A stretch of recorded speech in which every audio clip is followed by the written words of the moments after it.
Welcome to Miami, Florida. Yeah, that's what the sign says all over the city of Miami as the Phillies get set for game number 2 of this 3-game series against the Marlins. After last night's game, the Phils not too happy that they lost game number 1, so they seek a little revenge on this Tuesday night. All right, so the Phillies 16-12 so far this season. They're averaging 4.6 runs per game, batting average at 232, home runs at 26.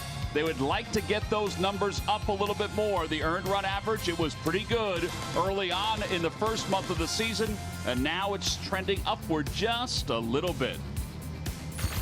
Hi, everybody. I'm Tom McCarthy along with John Kruk. We'll hear from Greg Murphy in just a little bit. You saw those numbers kind of middle of the pack in a lot of ways, not only in the National League, but also in Major League Baseball. But there are some bright spots that the Phillies have had during the month of April and a couple of days in the month of March. And one of those bright spots has been Scott Kingery, partly because of his versatility. Yeah, and in today's day and age, you need versatility, and Scott Kingery can provide that. Plays multiple positions and plays them all really well. Here he is in left field. Joey Votto gets a base hit. Now, why are they trying to send him? Don't they know who's out there? Makes a perfect throw to nail him. And then here he is at third base, a ball down the line. Look at his clock. The internal clock really good, takes his time. Jordy Mercer, not a slow runner, but he had time. Oh, you want to come in on a ball? Sure, I can do that too. But this is the thing with Scott Kingery. Would you rather be playing every day at second base in AAA, or would you rather play multiple positions in the big leagues? He's choosing multiple positions in the big leagues, and a good move on his part. There you see the breakdown of where he's all played. Shortstop, he's probably going to get a lot more games now that J.P. Crawford is on the disabled list, so he'll pass up all the other positions he's played. But he does a great job. I think sometimes right now he might be worried about his hitting because of all the multiple positions he's playing and positions he's never played before. But I think the hitting will come around once he gets comfortable and realizes that no matter where they put him, he's got to hit. Well, earlier today, Greg Murphy had a chance to catch up with Scott Kingery, and they talked all about the versatility of his positions. Well, guys, this is the glove that Scott will be using tonight because you're starting at shortstop tonight. And I guess every day when you come in, at least early in this season, you've had to figure out which glove is coming out of the locker. Right, I never know. You know, usually I bring all 3 out during the game because if I double switch, maybe I move to a different position. So I got to be ready to use all 3 every day. All right, so let's explain to folks at home. Obviously, this is your outfield glove, and then you've got your middle infield glove and your third base glove. Let's start with these two because there's a subtle difference. So talk a little bit about the difference. This one is for second base and shortstop, and it's just a little bit smaller. You know, I think this is an 11.5, and this one's 11.75, or a 12. And that's just because in the middle infield, balls in and out of your glove, try to be as quick as possible, turn double plays around the base. It's a little bit more flat too. As for this one, a little bit bigger. You know, you get some hot shots down there at third base, so the bigger the glove, you know, the more chance you have to catch it. So it's just a little bit different, but you know, it makes a big difference. All right, and it's and obviously a bigger pocket in that one too. And then obviously the outfield glove. Tell us a little bit about this one. This one's 13 inches, so this one's a little bit bigger. You know, obviously just only job, catch the ball out there, so you want it as big as possible, you know, as much reach as possible. But you know, it's a little bit different going back from, you know, 13-inch glove to the 11.5. Sometimes you feel like you have more glove. As soon as you start using it, you got to realize real quick that you're using a smaller glove. Do you have the Rawlings rep on speed dial on your phone? I mean, I had that. I had to order an extra. I didn't have an outfielder's glove for probably the first 2 weeks, so I had to get one ordered, and I was using one of Reese's to start the season. Obviously, you know, we're joking about it, but, you know, getting to the ballpark and then figuring out where you're going to play, for you, I would imagine there's a little bit of a mental game involved in saying, okay, here I am tonight. Right.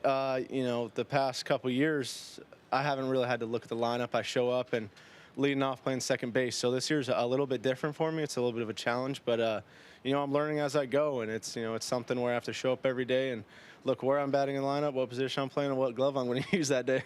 Well, tonight we know it's shortstop, so you can put these two away, Scott, but hold on to this one for tonight. Right, yeah, to start the game. Who knows if I'm going to use one of them later, so yeah. We'll keep our eye on it. Guys, back upstairs.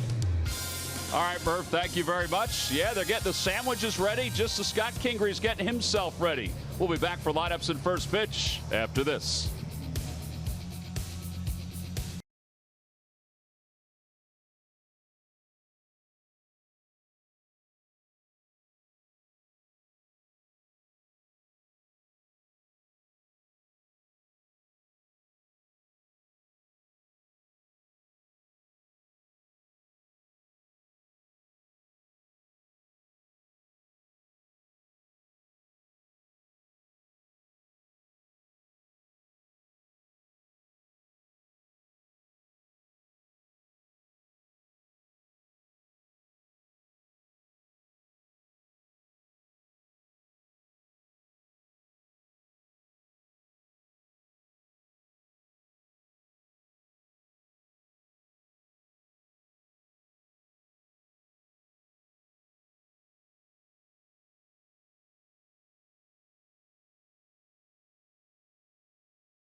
As the Phillies look to avenge last night's loss against the Miami Marlins. He's part of a lineup that looks like this. It's brought to you by Xfinity, America's best internet provider.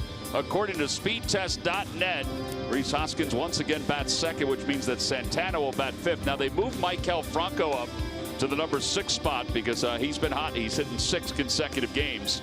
And speaking of hot, they are facing Arlene Garcia, who is off to an amazing start. Despite the fact that he has just a 1-0 record, it's because he doesn't go deep into games.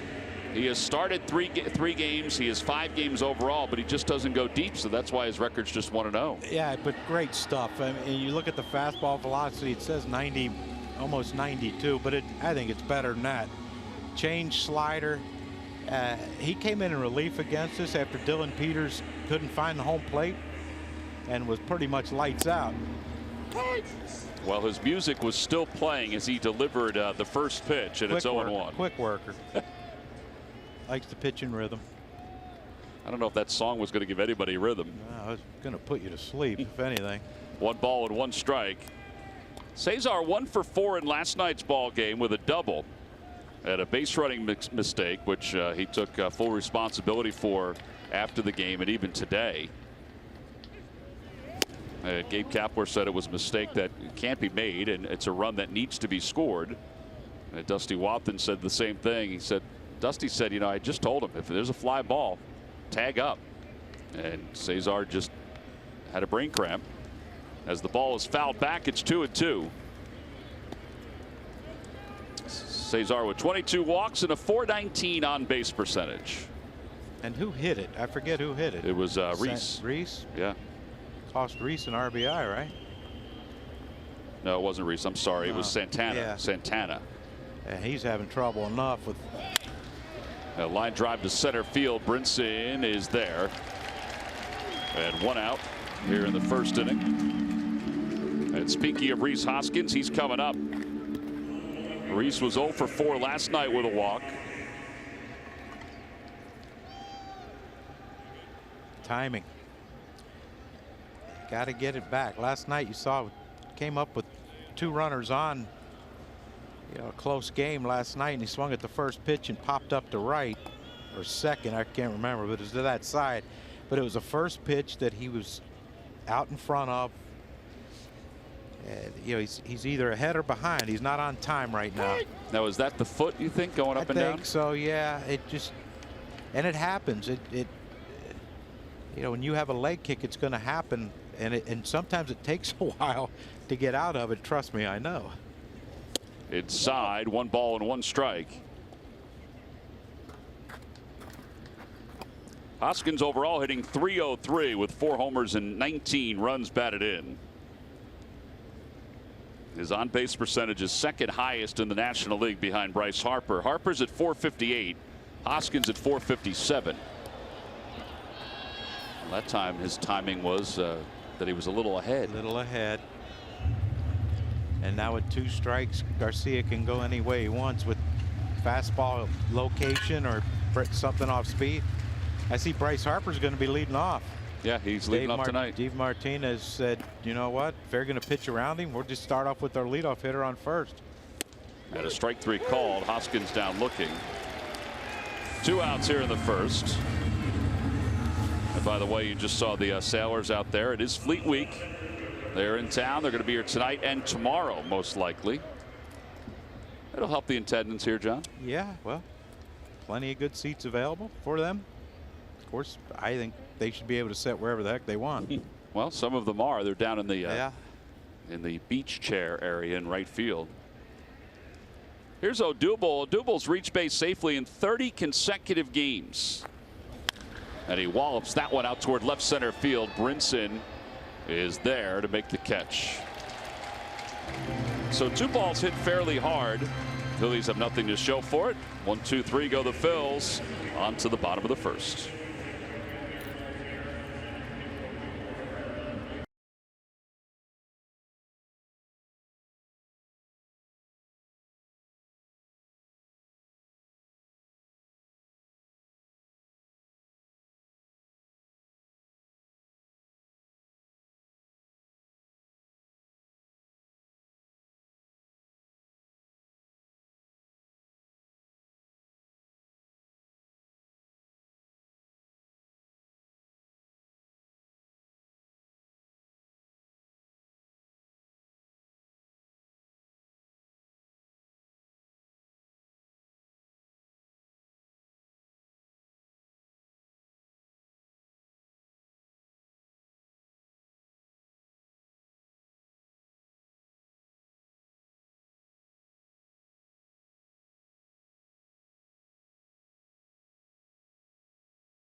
the bullpen last night, so they have found themselves up closer to the playing field just to kind of get some bright lights in there. Let's take a look at the Marlins lineup. It's brought to you by Xfinity, America's best internet provider according to speedtest.net.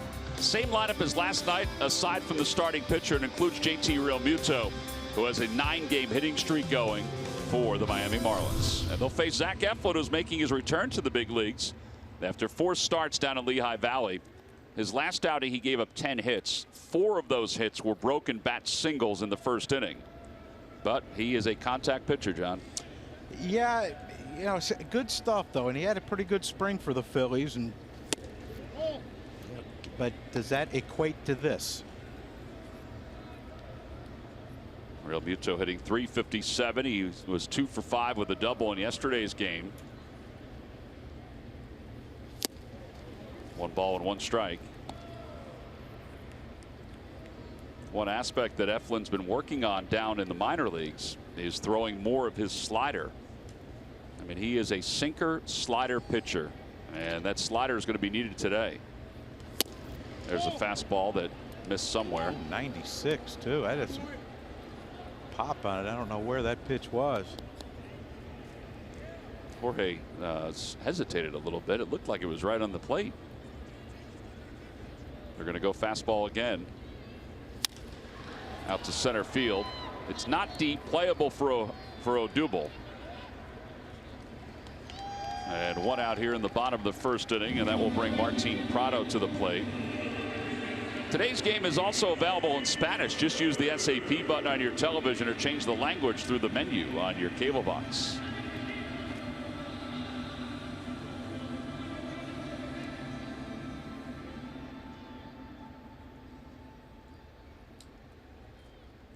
Martin Prado, the batter, 1 for 4 last night with a run scored. Had a fastball in there, 0-1.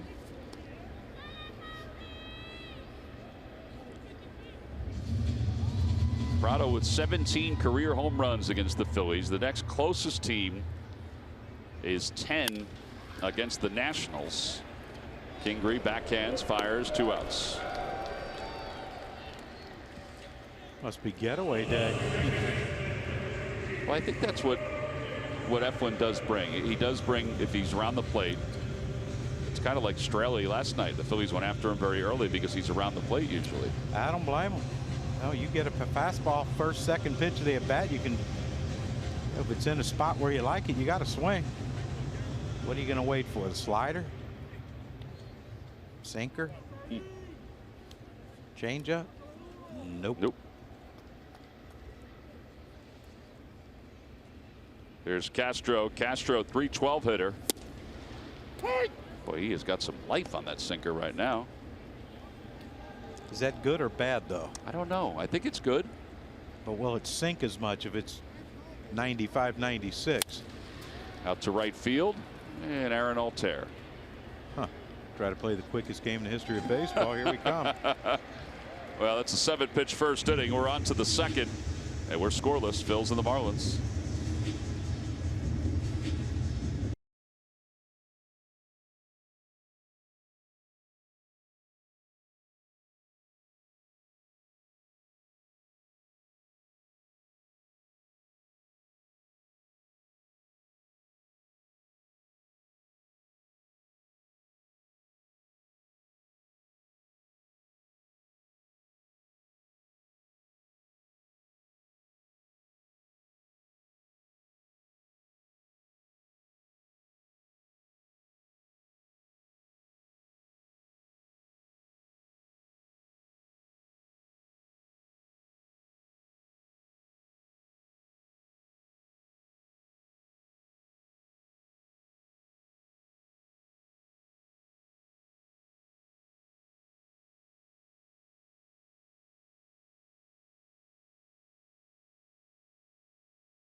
4-game series. It wraps up with a throwback Thursday on May 10th, a 105 first pitch. And also the 9th, don't forget, it's Teva Respiratory Asthma Awareness Night, and everybody coming to the ballpark gets that hat right there in the picture.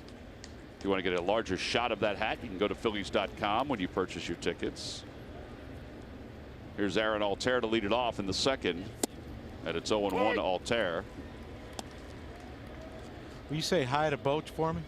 I will. See Bruce Bochy's brother Joe all the time in spring training as he's scouting for the Giants. 1 ball, 1 strike.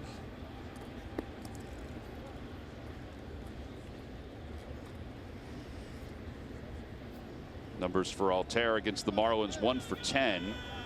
That includes 0 for 3 last night. Fly ball down the right field line, and it will go out of play.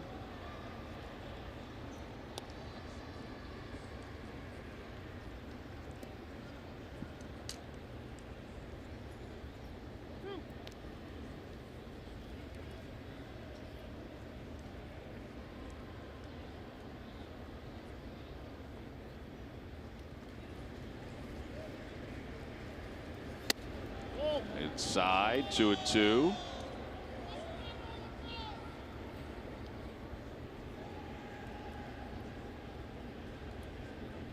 Don Mattingly's team played very good defense in last night's ball game to pick up the victory. Yeah, the first strikeout or second strikeout of the night for Garcia comes to start the second inning. 1 out. Carlos Santana's coming up. Let's check in with Greg Murphy. All right, thanks, Tom. T-Mobile, built for baseball. We are looking at the month of April for the Philadelphia Phillies. They're 16-12 overall, 15-10 in the month of April. And how about that? That is the 3rd best April for the Phils in the last 25 years. The 3rd best April, 600 winning percentage for the Phils, and certainly things off to a good start. I think everyone would agree, off to a good start for the Phils. Now, you know, the old adage is you can't win anything in April, but you sure can lose it, and the Phils did a nice job staying above 500 at 16-12 in the month of April. So now they got to turn things into May and keep it going. That's what it's all about. We remember last May did not go so well for the Phils, so hopefully things are different this year. No, it didn't. The Phillies were 500 as they went into May, and then they really fell apart and recovered in the second half, but there was just too big of a hole that they had dug. As Santana pops out, here's Maikel Franco. You didn't see who was at the top of that list, did you? Was it your team? That's right. That's because you guys came out of spring training saying we're going to win this division. And you knew you couldn't win it in April, but you sure could lose it. Not a good inning. Fast inning. I thought Mercer Report was good. Yeah, Murph was great. Best thing about the inning. Obviously, Mercer Report was good. Nothing across for the Phils. We go to the bottom of the second. No score between the Phils and the Marlins.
Game 4 in Philly. Head over to NBCSportsPhiladelphia.com/AuthenticFan to enter for your chance to win free tickets, some swag, and a VIP tour of the NBC Sports Philadelphia studios.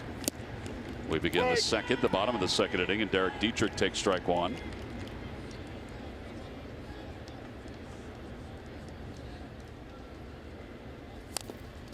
Quickly 0-2. Dietrich is hitting .241 with 3 homers and 9 runs batted in.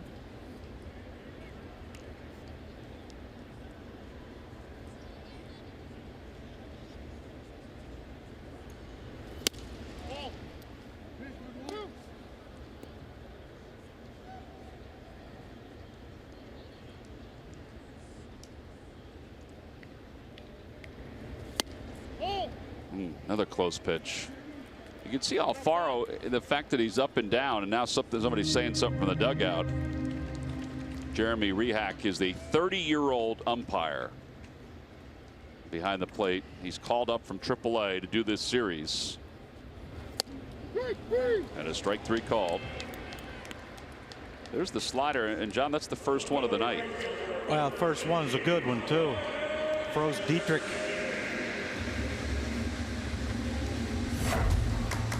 Time now for our Toyota Turning Point, and Derek Dietrich and Brian Anderson provided it for the Marlins. Yeah, Dietrich thought he got that one, and usually a double comes up with that. He didn't time his leap right, and then Anderson gets one in the gap for a double.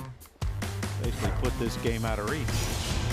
Anderson had 4 RBIs in last night's ball game, which is a season high for him. He is in the running for National League Rookie of the Month. Bouncing ball foul, 0-2.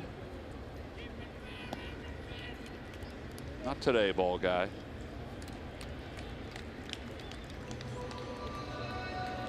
I voted for Christian Villanueva from San Diego, John. He had .321 with 8 home runs and 19 runs batted in for Rookie of the Month. You get a vote? It depends. Sometimes I do, sometimes you do, whether you know this or not. How would I know if I did? You'll be handed a paper and they'll ask you to vote. Oh, that don't happen. 1 ball and 2 strikes. Swing and a miss. Back-to-back strikeouts for Eflin. 2 away. That means you'd have to do like all this research and look up who did well. You've got it right off the top of your head. You wouldn't even have to look at any research. For Rookie of the Month? Yeah. Yeah, I would. Another good slider by Zach Eflin. Keep throwing it till they hit it. Get ahead, slider. Get ahead, stay ahead. Here's Cameron Maben.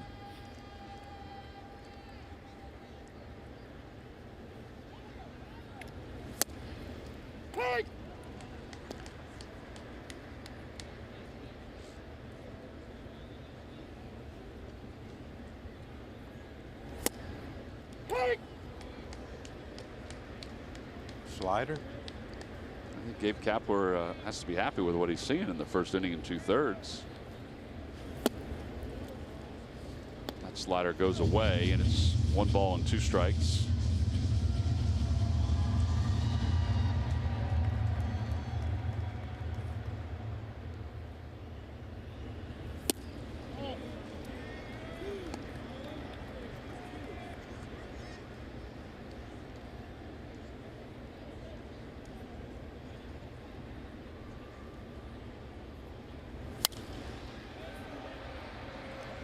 Zach is 6'6", listed at 225 pounds, 24 years old. Former first-round pick of the San Diego Padres, who was traded to the Dodgers and the Phillies all in a matter of about 12 hours. And he has shown some glimpses of being a very good starting pitcher in the big leagues. Overall, though, 4-10. With an ERA of 5.85 in the big leagues. And part of that is because he's had a handful of starts where he's allowed 5, 6, or 7 runs. So far, this has been the best at bat of the game. Yeah, Maven's fouling some pitches off.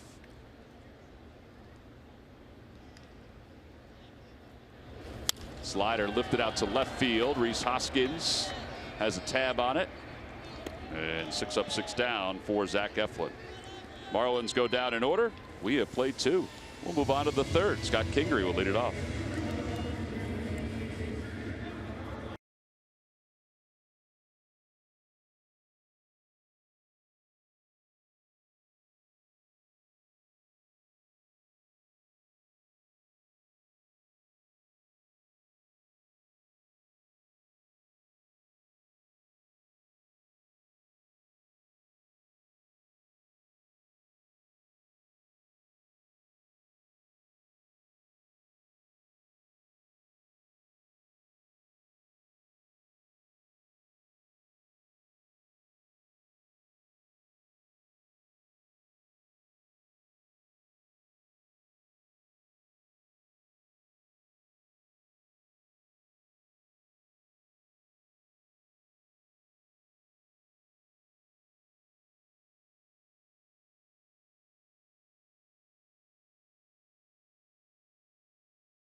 Question, log on to Phillies.com, go to the fans section for all the information, and please submit your answer on the subject line. John, here's the question. What 2 teams drafted Marlins pitcher Brad Ziegler in 2002 and then 2003? There are 2 teams that drafted him, one in 2002, one in 2003. Answer will be revealed a little later on. I haven't the slightest. Let's see, pitched for Arizona. Among others. Yeah. Here's Kingery. I have to think it has to be. I better not say. Don't want to throw it away just yet. Kingery was 1 for 4 last night with a double. Fly ball left center field. And this one not too deep. And now Alfaro's coming up. Sticky in here. My glasses are steaming up. It is kind of sticky in here. Well, they closed the roof. Yep. Prior to the Phillies taking BP, I think. Right, and they just closed the windows right before the game. Pretty much stagnant air in here, isn't it? Yeah, can you text Derek Jeter and ask him to pay the air conditioning bill? Make a phone call to him and see what he got going on. Alfaro was 2 for 4 last night with a home run. Yeah, there's no breeze. Nope. Well, this isn't the Astrodome. They used to blow the air out when they were hitting and blow Did they in. really? Well, that was the rumor. Well, the Twins were accused of that also at the Metrodome, weren't they? Yeah. That one's pulled toward third, off the glove of Prado. And Alfaro is at first base. And I'll tell you what, he is starting to hit some baseballs pretty darn hard. Yes, he is, with a nice compact swing. We keep talking about it. The last series at home against the Braves, and now this one. The easier he swings, the harder the ball comes off his bat. There's no overswing to that, and you can tell by the balance. He stayed on balance, wasn't falling all over the place, and exit velocity was 108, which is a vital statistic going now in today's game. Yes, sir. I'm sure if you ask Martin Prado, he'll tell you it was probably thought it might have been a hair more than that. It got on him pretty quickly. Eflin down in Lehigh Valley. Didn't have really that much of a chance to hit. Here in the majors, you see 205 is his overall average.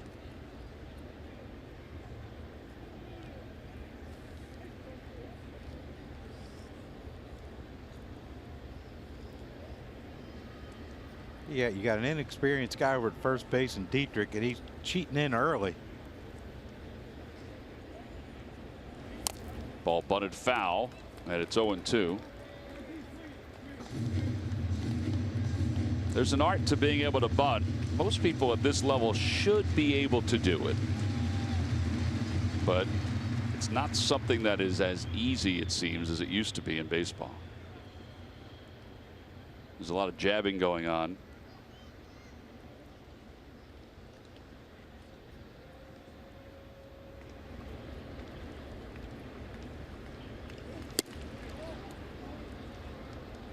Well, I can tell you this, I couldn't bunt at all. You couldn't? Nope. Yeah, I would have thought you could have bunted. No. What was your issue? You didn't do it often. No, maybe that was it, but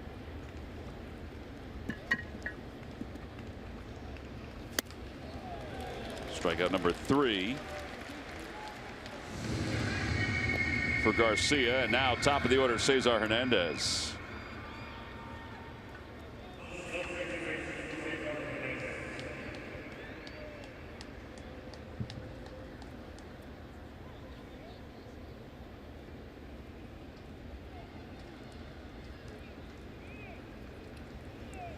Cesar flied out to center field his first time up. And toss over to first.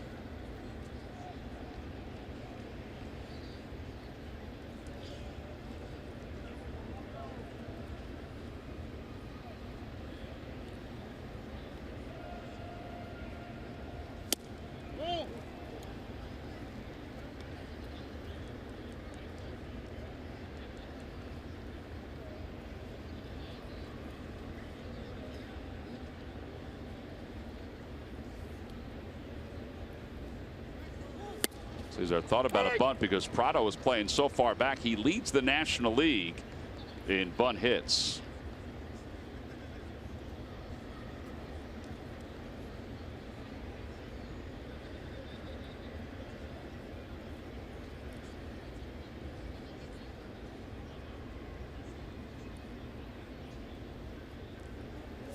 Swing and a miss, 1-2. That's a pretty good off-speed pitch.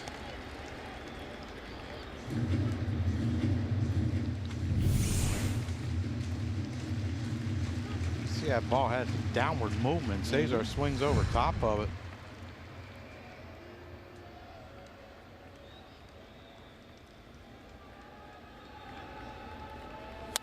Off the end of the bat, out to right center field. That's going to be a base hit. Alfaro's on his way to third. Brinson's throw is cut off by Rojas. First and third with 2 outs. And now Rhys Hoskins coming up with a chance to give the Phillies a lead.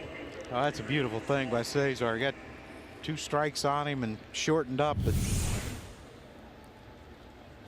just stay back and flip it to right field. And with 2 outs, Alfaro is off on contact. Now they got. Yeah, we saw Rhys at home. I believe it was the first game against the Braves on Friday. He had a couple hits, and one of them was hit the other way. If you look where Starlin Castro, the second baseman's playing, you know, first and third, there's a big hole. Rhys has the ability to hit the ball that way.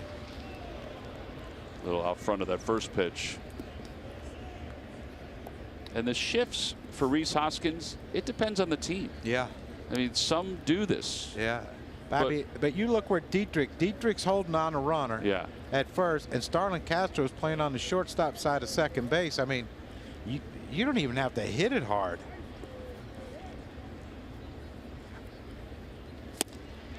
Oh, 2. I think Rhys was expecting fastball there.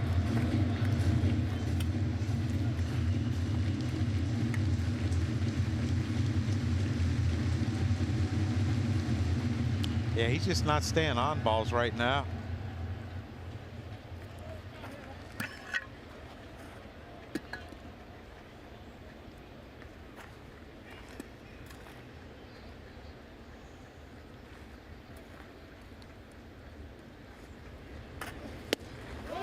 Wow.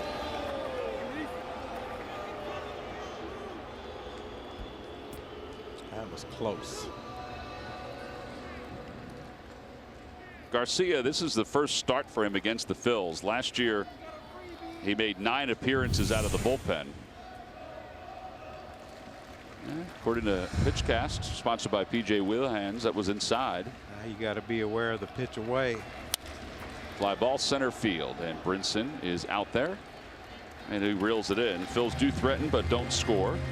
No runs, a couple hits, and 2 men left on the corners. Zach Eflin back to work when we return.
Buy your local Ford store. Check out every new Ford car, truck, and SUV crossover at buyfordnow.com today. And by Geico, 15 minutes could save you 15% or more on car insurance.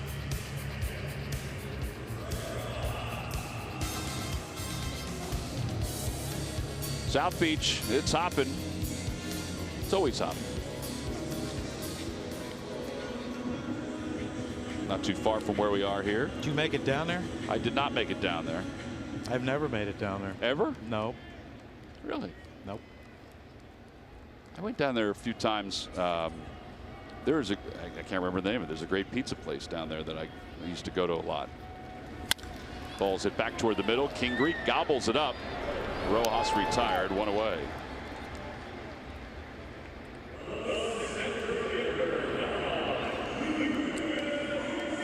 Lewis Brinson is coming up. I can't believe you've never ventured down there. No desire. At all? Nope. You get everything accomplished that you need to get accomplished right in your own hotel room. Yep. This hotel at night because you can turn the air conditioner on, and then you put the fan on above the bed. You have a fan? I do have a fan. Big fan. It covers almost the entire ceiling. Yes. And it blows. Oh my gosh, it's so nice and cold. And that's why it's hard for you to get out of your room. I try not to. You got 3 restaurants and a coffee shop right downstairs too. Line drive caught by Franco. 2 outs. Yeah, I didn't realize they had 3 restaurants.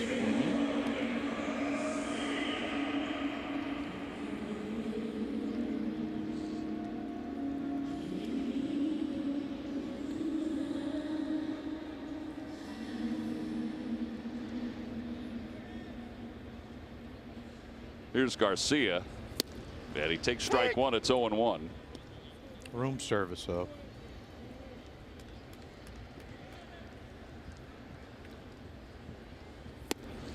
Pitch down low. 1 ball, 1 strike. Did you all have a fruit plate in your room? I did not. Huh. Did you? I did. The nice letter. I got a letter.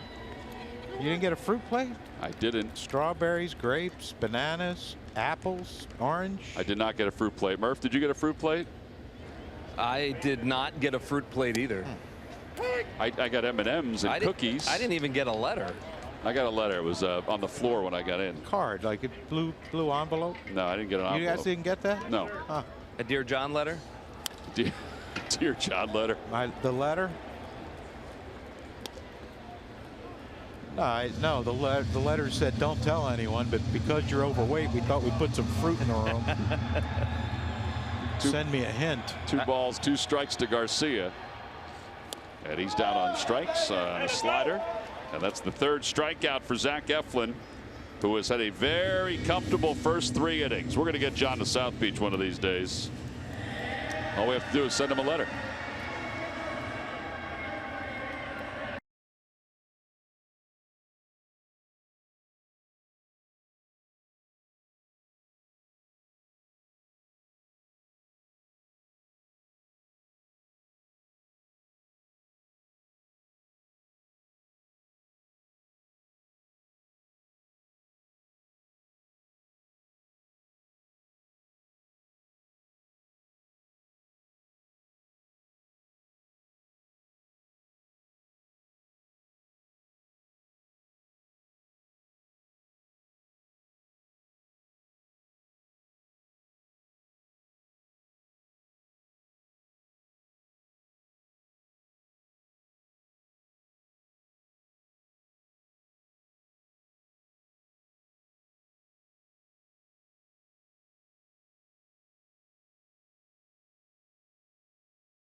Right, W. Mason delivers all the brands you need to keep your facility running, like Scott products that deliver superior value and an optimum balance of quality and affordability. All delivered for free by who? Who but W.B. Mason. Top half of the 4th inning. And the Phillies and the Marlins are tied at 0. Both these pitchers have been rather dominant, although the Phils started to get at Garcia the last inning, but stranded 2 runners on base. He's gotten 3 extra days off since his last start. His last start, or his next start, was supposed to be this past Saturday. But because they had a couple of other guys they wanted to get in, including Dan Strelly, they pushed him back till today. And Juan Nieves said that he thought it would actually help him, because they're trying to make sure, like a lot of teams are, that they don't overuse their young pitchers.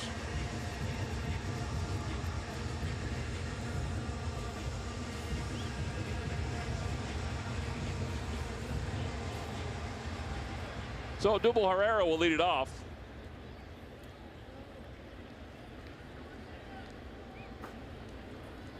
Odubel will fly to center field his first time up.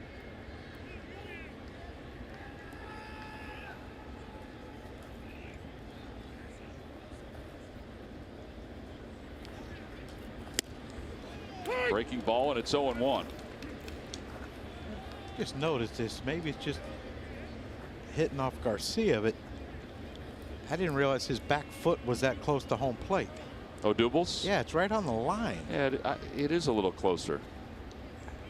See where his toes right on the line, and when he does his leg kick, it looks like his knees over the front, or the inside corner home plate. Maybe he's trying to make sure he gets the outside part. I guess. 0-2. That's the issue. He flinched in a little bit. Yeah, he probably thinks that ball's in because I don't remember him being his back foot that close to home plate. I mean, his toes over the line now. And he slaps it the other way, a base hit. And that's 31 straight games that Odubel has reached base safely. Amazing. 2 strikes don't matter. He'll take 2 pitches to get to 2 strikes. Best hitter we got. But how many guys we see can do that? There aren't many. A lot of guys have the robotic swing where every swing has to be the same, and that just proves it. you know, you hit with athleticism, you got a better chance. Yeah, and even that one, he didn't have his foot down early, which sometimes he does. Pitch upstairs, 1 ball, no strikes. Altair struck out his first time up.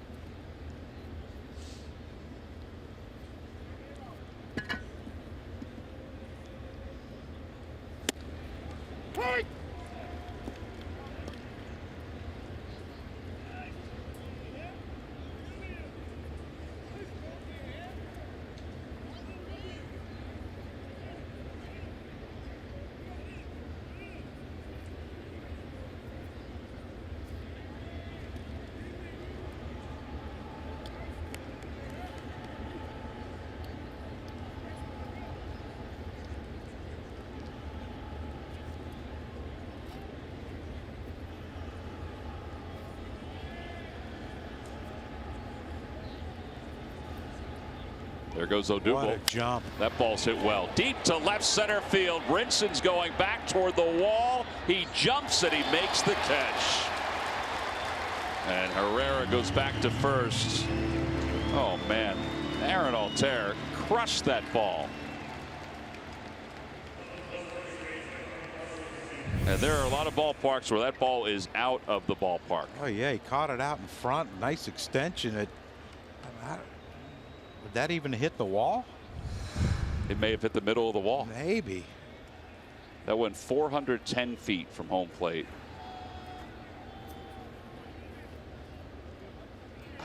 But the fence says 407. Yeah, I think it went to the left of 407, so it might be a little longer.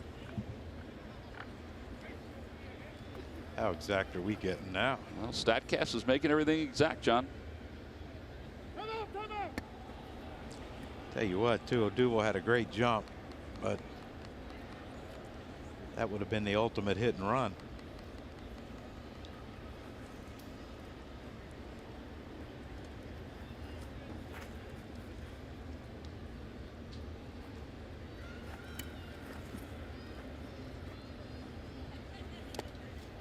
In the dirt to Santana. Santana popped out his first time up.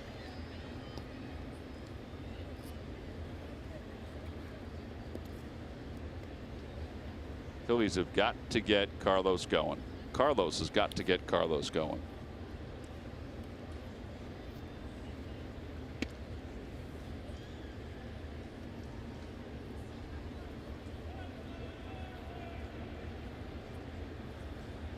Inside, 2-0.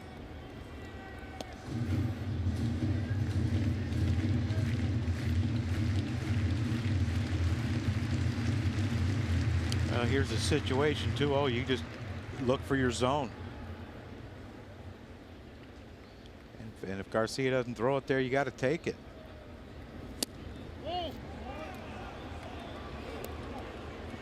They wouldn't give him the green light here, would they? You know what? Sometimes you do to try to get a struggling player going, but you know the guy behind you swinging the bat so well, and Maikel Franco, I think you got to take a chance on trying to get Odubel to second base and hope that Santana walks.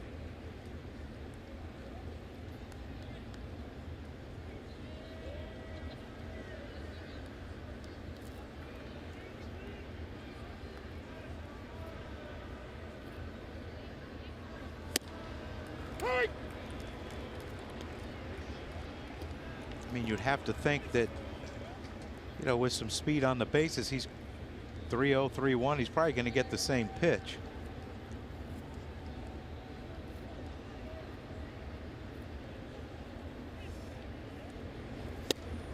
Oh, ball 4.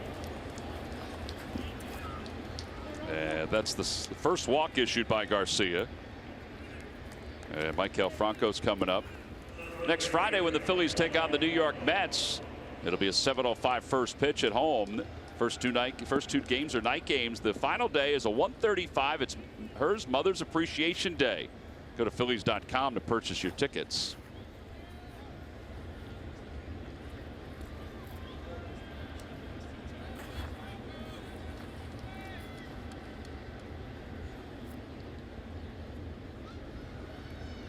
Maikel Franco with runners on first and second.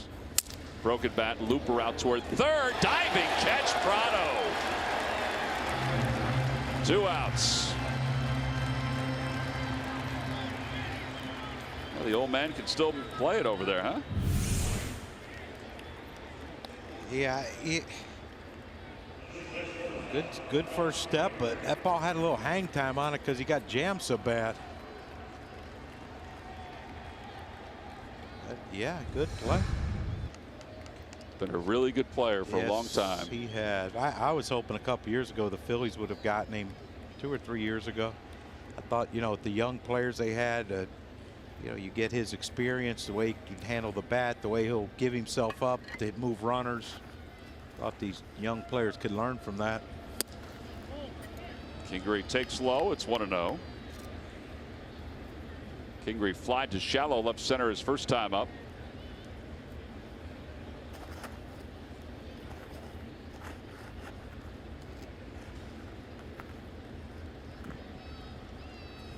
Hear that?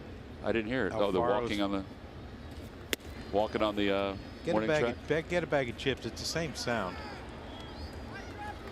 Did you bring a bag? We can test it. I already ate them. No. Were they left by the hotel? No, I had to actually had to buy these.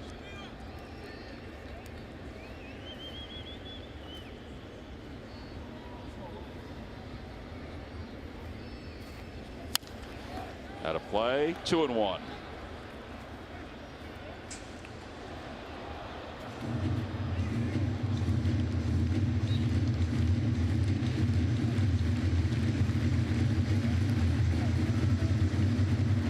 Phillies need a clutch base hit here. They've had base runners in the last 2 innings.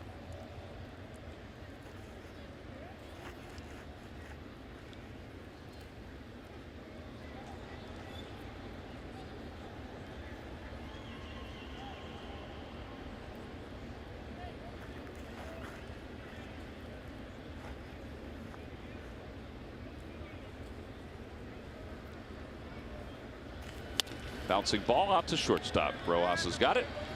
And the inning is over. So for the second straight inning, the Phils strand a couple of base runners. We played 3.5. We'll move on to the bottom of the 4th. It's the Phillies nothing and the Marlins nothing.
Pennsylvania Lottery's new scratch off. My first million. Players must be 18 or older. Please play responsibly. And by Nissan. Shop ChooseNissan.com. Home half of the 4th inning. Phillies nothing. Marlins nothing. As Zach Eflin will face the top of the order. So now the second time through. JT Realmuto, Martin Prado, Starlin Castro. 9 up, 9 down so far for Eflin, who's looked very crisp out on the mound. Yeah, he has. Good velocity on his fastball, mid-90s. Throwing free and easy. Even his misses are good misses.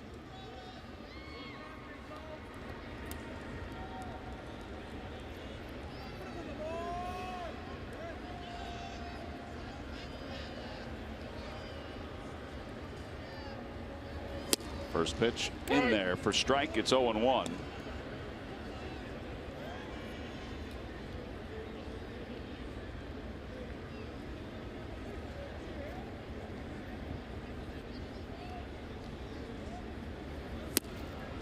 Well, they said that slider was going to be very important with this team. I think we saw that last night, particularly some of the younger players. Now, Real Muto's not a young player. He's a very seasoned player. 1-2.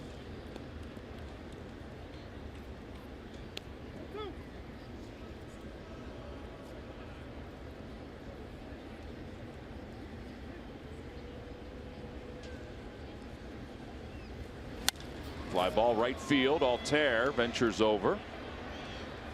And one away.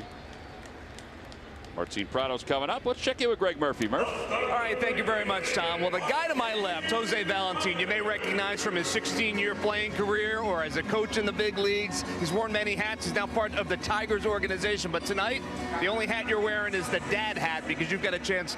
Your son in the Phillies dugout, Jesmo Valentin, is in the Phillies dugout, made his major league debut a couple days ago. That has to be a thrill for you. It is. It's a pleasure. It's a blast, and I feel proud of my son. You know, it's just like seeing, watching him play in the best baseball in the world. Something that it make me proud, and also it made me like I don't waste any time. All the advice that I give him, the work that I put with him. And he's such a great guy, and he's hopefully I wish you the best, and I can't wait to see him get his first hit. Well, hopefully that'll come very soon. He had a terrific spring, and now is getting a chance to be up here with the big league club. Did you give him any advice when he got the call, letting him know he was heading up to the big league club?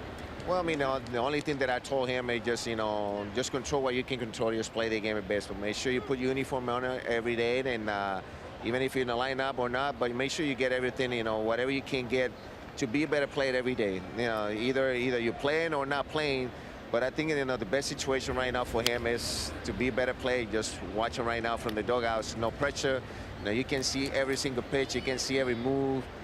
Even the sign from the third base coach. Make sure you try to keep everything, so that way when you get a time to go up there, you know where you're at and don't get anybody surprised. But make sure that you work, enjoy every single minute for it, and try to get the best out of it. You're part of the player development staff for the Detroit Tigers now, but still, virtually every day you get a chance to talk to Jesmo and talk about how his night was going when he was playing down in the minor leagues, and now as well. You guys keep in constant communication and talk baseball all the time.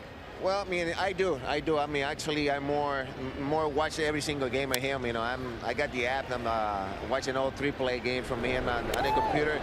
And I'm one of those guys that I don't like to talk to him about just calling every day. I don't want to bother him. But there's some times, like I see him go 0 for 4, 0 for 3, about 3 days in a row. I was like, let me give it a shot, let me give it a call to see what's going on. But he's a kid that, when I talk to him, he sounds like he knows, he knows what he's doing, and he knows what he needs to work on it to try to get better. And the good thing about him is he's not afraid to ask some questions. He wants to be the best player he can be every day. And he's, it doesn't matter if he go for 4 or you go for 3 or get 3 hits in one game. He's always the same guy. He just wants to contribute, help them to win. I read somewhere that he, obviously grew up watching you play. He was in the major league clubhouse with you on a lot of nights, and he said, I always just loved watching my dad take the field and playing. Well, now the shoe's on the other foot, and I would imagine the sentiment is the same. It is. Actually today, I got the first stakes. He was the one, like you said, he used to watching me taking BP and stuff like that. And today was, for me, it was the day that I watched him, go by his business. And I got a lot of guys on the side of me. It's the same age. He acting like you. The way he throws, the way he swings, the way he runs, and everything. He just exactly like you. And I say, I wish I can see myself when I was doing something like that. But like I said, it's something that I was wishing for. He works hard to get here, but now he got to work a double. You know, it's now big, make it to the big league. It's to stay here. That's the hardest part. But I think he can do it, and I got the tools. And the big thing about him, you know, he wants to be there. He wants to be there, and I think he's gonna be a pretty good player in the big leagues. Well, Jose, I certainly hope you get to enjoy it. And hopefully that hit comes this weekend when you're getting a chance to watch him. It was great to talk to you. My pleasure. Thanks a lot. Guys, back upstairs. All right, Murph, thank you very much. Jess Muel just waiting for an opportunity as we go to the 5th inning.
Top of the 5th inning, Jorge Alfaro leads it off. Alfaro singled his first time up. Had a first pitch low, 1 ball and no strikes. Garcia looks good. Back at April 5th against the Phillies, he went 4 innings, allowed 2 earned runs. In his last 3 starts, though, coming in 1-0 with an ERA of 0.53. We mentioned the big issue for him is that he hasn't gone deep into games. He's averaging only 80 pitches per outing.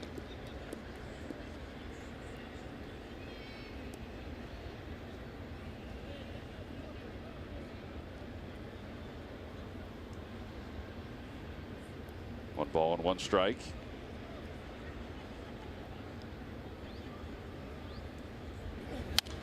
Fouled away, and it's 1-2.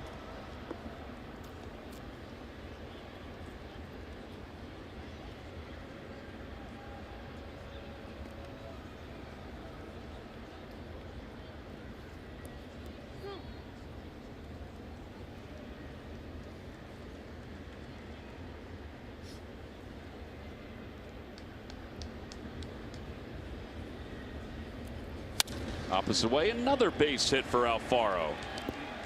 John, there's something that's clicking right now in his head. MLB At Bat is your #1 Philadelphia Phillies app. Customize your experience and catch every moment this season. Get the Phillies home screen icon and features such as MLB.tv Game of the Day, pitch tracking, in-game highlights, live radio, stats, news, and more. Download MLB At Bat today. What's clicking is he's not overswinging anymore. You know, sometimes you have to give yourself up a little bit and try to hit a base hit the other way. That's all the pitcher's giving you. And this time Eflin is able to lay down a beautiful bunt. Sacrifice is successful. What a way to get another runner in scoring position.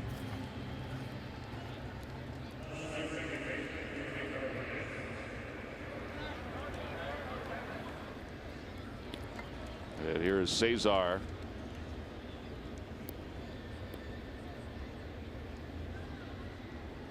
I know there were some people you talked to around the Phillies, and they didn't know if Alfaro would be a good hitter in the big leagues. I beg to differ. I think he's going to be, you know, is he going to hit 300, win a batting title? No, but is he capable of hitting 20 to 25 homers and you know, having a respectable batting average of maybe 270? Yes, I think he can.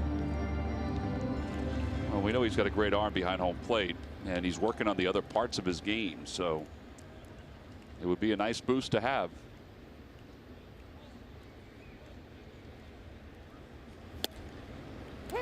One and one to Cesar.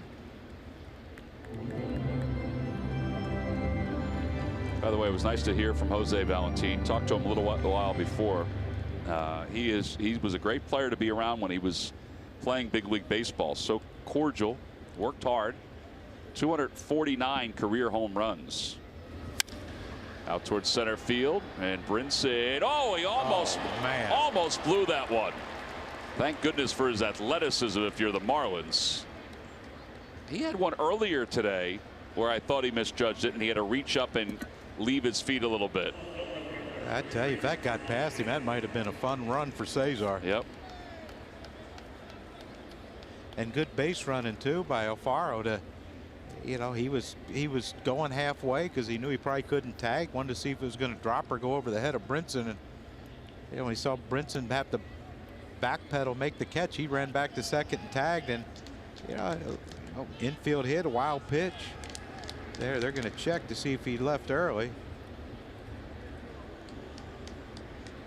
I thought they were putting on a new shift on Reese for a second.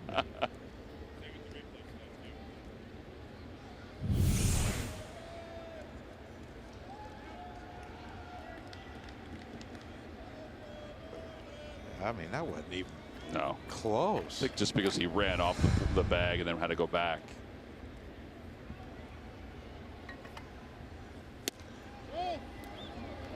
Come on, Reese, hit a grounder to second base. Drive in this run.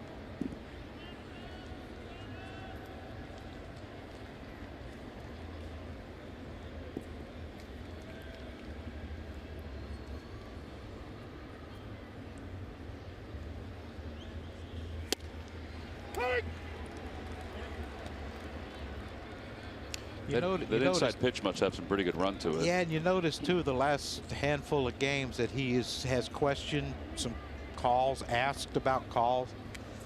You know, normally he has a pretty good idea of his strike zone, and that's what happens when you're struggling. A little low, and it's 2-1.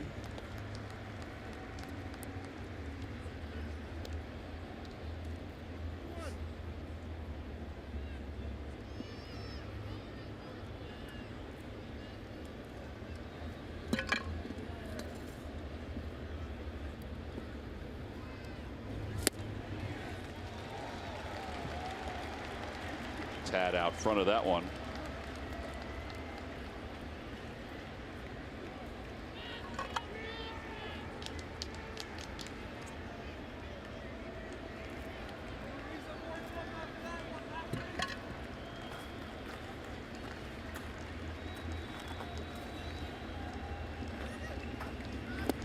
Way inside. You know, you would have to think that he's going to get a good pitch to hit here, but how hot Odubel's been. I don't care if it's a lefty-lefty matchup or not.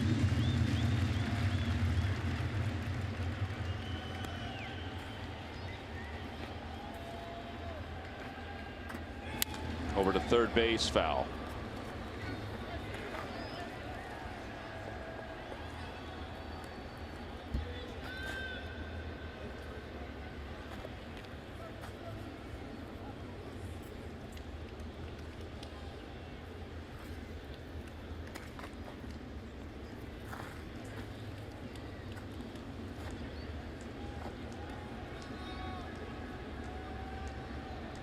Three balls, two strikes to Hoskins.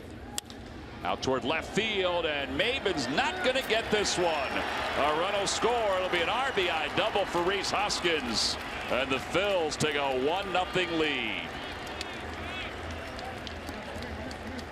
Double number 9 for Hoskins. RBI number 20.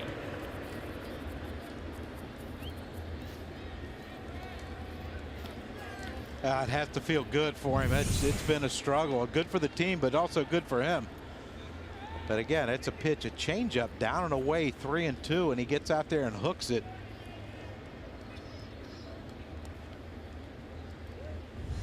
It's a beautiful thing. Well, Dubel had a single his last at bat in the 4th. Now look where his foot is. His foot's off the line now, his back foot. So he might be looking. It's just, he might be looking in. You think he's baiting him? I think he's going up there thinking, all right, I'm going to move off the plate because I think he's going to throw me in because I hit a base hit the other way the last time. Now it looks like he's back on it.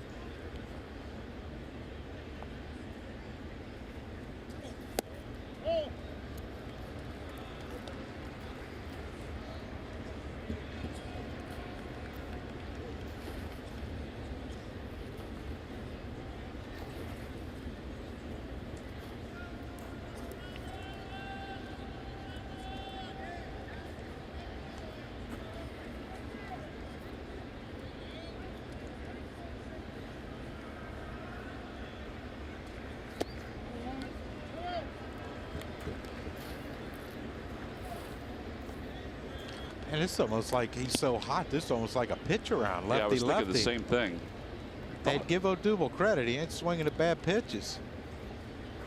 Sometimes when you're going good, you think you can hit anything, and that's what gets you the start of a slump is you start swinging at bad pitches because you think you can hit it. He got the green light on 3-0.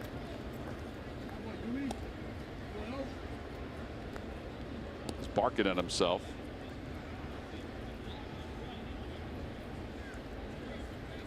But that's something you've noticed in the streak he's been on. He will, ahead in the count, he will give you a little overswing trying to hit it out of the ballpark, but then he immediately reins it back in and goes back to his, you know, what he's comfortable with, and that's hitting it to all fields.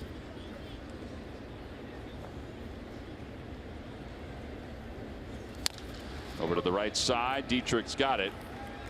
And 3-1 on the putout. But the Phils do strike first. Here at the top of the 5th inning, an RBI double by Rhys Hoskins. We're on to the bottom of the 5th.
Bank minor league report.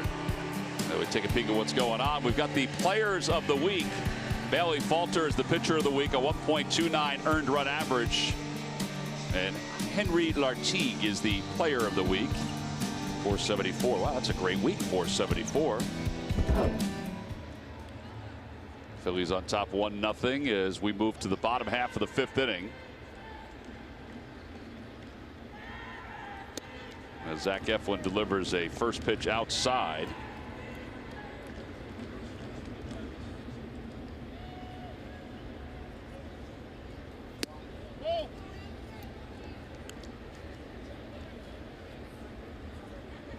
Two 2-0. It's the first time he's gone 2-0 against a hitter tonight.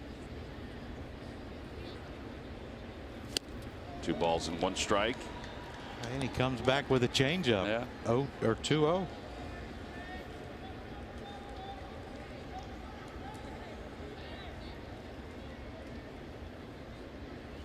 Back toward the middle, and Kingery is played right there. 1 out. Saturday, May 12th, when the Phillies take on the New York Mets. That's a 7:05 first pitch. A reminder, it's Comcast Fanatic About Reading Night, a free Fanatics children book to fans 14 and under. Go to Phillies.com to purchase your tickets. Fanatic will be back from Japan at that point. You think Fanatics dialing up some sushi over there in I Japan? texted the Fanatics best friend. I have not heard back from him as of yet.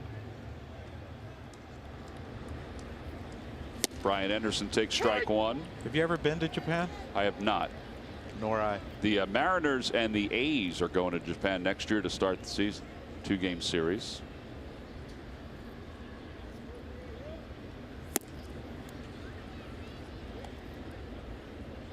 I talked to the Red Sox, some of the Red Sox players, and they went over there a few years ago. I think they played Oakland, and they said it was draining. Oh, the travel was draining? Yeah. Because, I mean, they left from Fort Myers. Right. So they had to fly across country. And then fly over to Japan. 2-1 pitch. Just a bit inside. 3-1. Here's Look at how far he's got his mask off, looking over to the dugout. Yeah, here's where, you know, you might be able to use the aggressiveness of a young hitter and throw him a breaking ball right here, slider. That's what they do.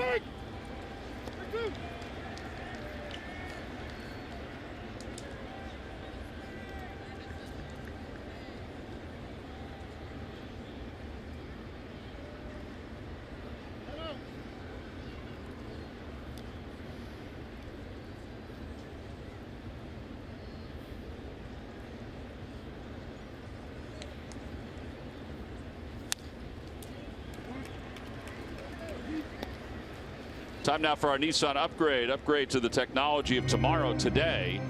And the RBI leaders among rookies, Brian Anderson is number 2. Scott Kingery is on that list at number 4. Villanueva and Cordero both for the Padres. Got him. As Alfaro hangs on, strikeout number 4 for Zach Eflin.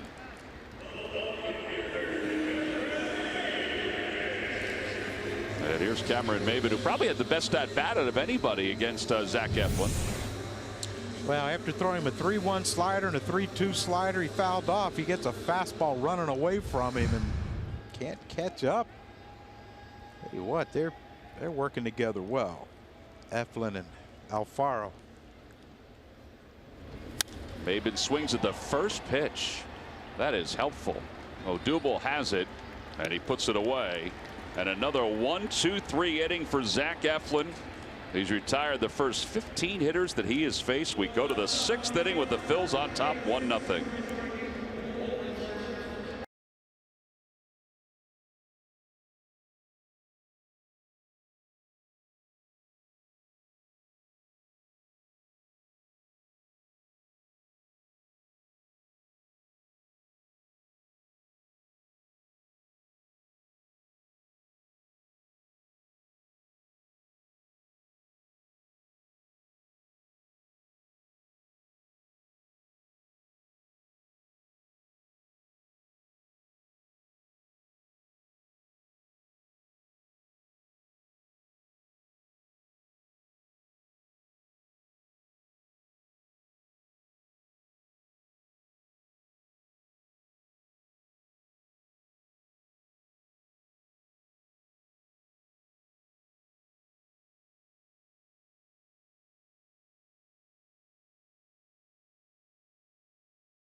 Fearless Philly of the Week has been very bullish at the plate for the first month of the campaign.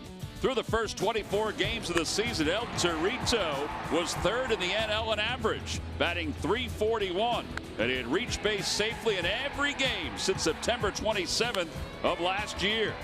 In addition to his bat, Odubel's glove has been working as well, making plays behind his pitchers and saving runs. All aspects of his game are brought to you by Independence Blue Cross. Live fearless.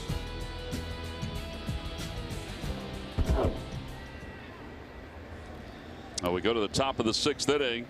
And Odubel Herrera, who already has a base hit tonight, extended his hitting streak and his on-base streak to 31 straight games. Here's Aaron Altero, takes low, 1-0.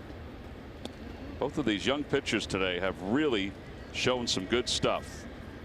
The 25-year-old from Santo Domingo, the Dominican Republic, Harleen Garcia, has allowed 5 hits as Castro makes a nice stop.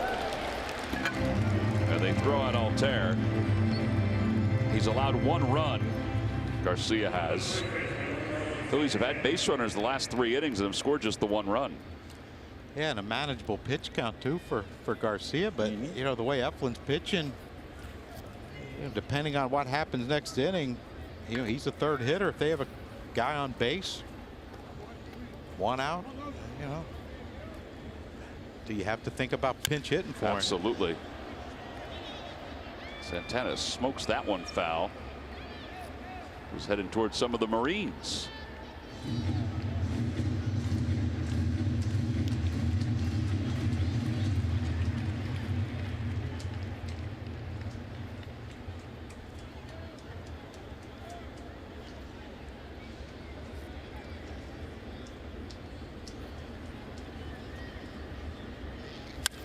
That one's out towards center field. And 2 outs. Time now for the Ram Truck Stump the Fans trivia quiz answer.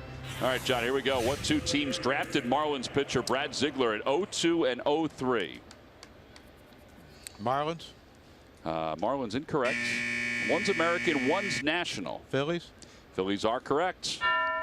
Oakland. Yes, nice going. That was an absolute guess, but I don't know why I saw him. Well, he did pitch in Oakland. Yeah. Log back on to Phillies.com to find out if you're the winner of a Phillies prize pack. Yeah, when the Phillies drafted Brad Ziegler, he obviously wasn't the player he is now. 1-1.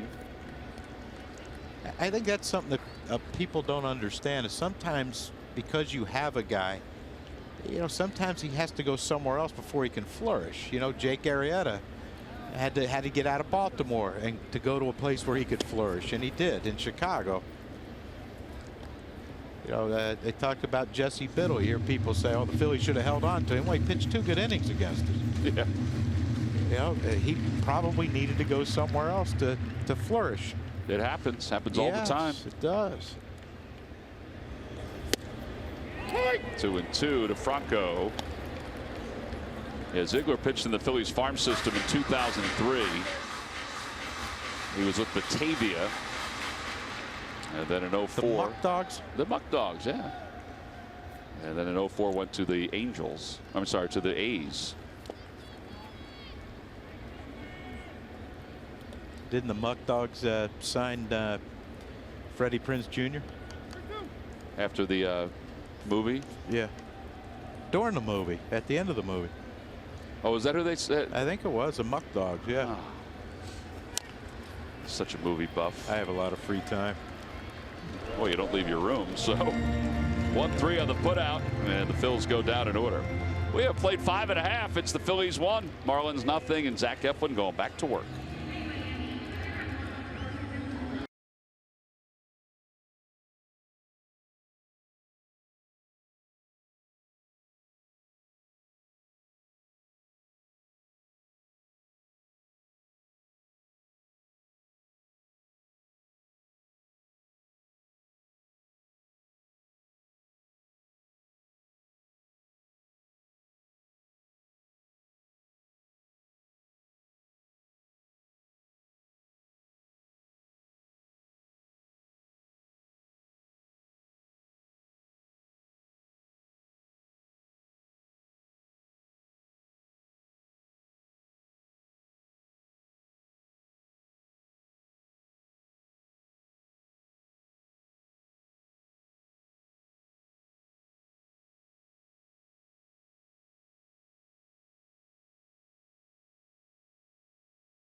Local Chevrolet dealers. And by Jefferson Health, call 800-JEF-NOW or visit jeffersonhealth.org. As I mentioned, it's Fleet Week in the Miami area. So some of the sailors getting a chance to enjoy the Clevelander as we move to the bottom half of the 6th inning. Fish have a nice view of what's happening out on the mound with Zach Eflin, who has struck out 4. He's thrown 60 pitches through the first 5 innings.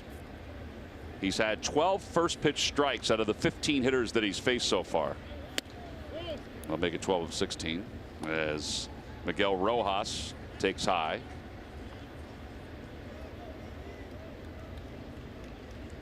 Phillies scored their run in the 5th inning. Rojas, short right field, tough play. Altair coming in and going out as Cesar, and it drops for a base hit. It's the first hit of the night. It's going to be a double for Rojas as a triangle of Phillies players made their best effort to go after it, and it dropped between them. Yeah, and the bad thing is with everyone going after it, the ball hits. You see Altair diving and Cesar runs past it because there's no way you could stop running full speed. Now Rojas is on second base. And they do have some action up in their bullpen, so this could be an interesting situation here. How about that, though, John? The first hit of the night is a bloop down the right field line. Eflin had retired 15 batters as Whitgren warms up in the pen. Take another look. Look how close this was to Cesar catching it. I think Cesar may, and I don't know this, may have left his feet if Altair wasn't in the neighborhood. Yeah, I think if Cesar left their feet the way Aaron was coming in, that could have been an ugly collision. But again, you see the effort. Yeah. They talk about, yeah, we didn't know what was going on. We didn't really know. They knew. That's why they both went after that thing like that. Well, here's Brinson, who lined out his first time up. He may be up there to sacrifice if they bring a pinch hitter. Boer's on the stairwell. And he bunts it right in front of the plate. Picked up by Alfaro. They've got the runner caught between second and third. And they're going to tag out Rojas. And they kept Brinson at first base. Good job by Alfaro. 2-5-6-5 is the putout. A fielder's choice. And Boer is going to bat for Garcia. You see Alfaro popping out right there. Rojas goes halfway and stops. And once Franco saw his back running towards second, he throws it immediately to Kingery.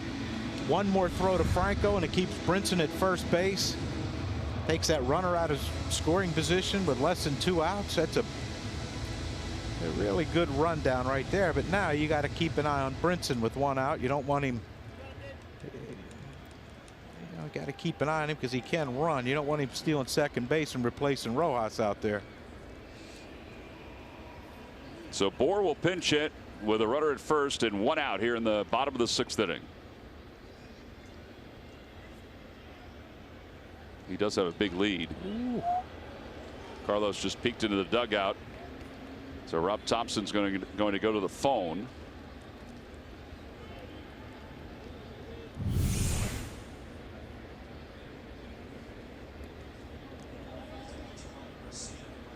I think he got his hand back, and they signal that he did.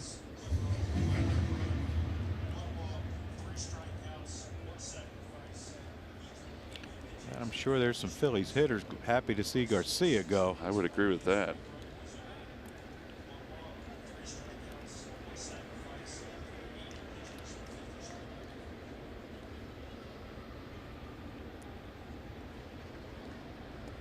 Thought maybe they'd leave Garcia in, but they are trailing, so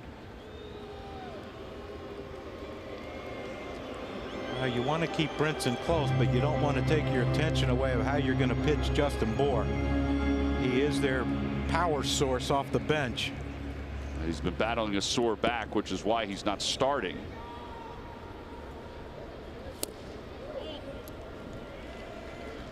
This is the first time that Eflin is truly in the stretch. He was against Brinson, but Brinson was up there bunting.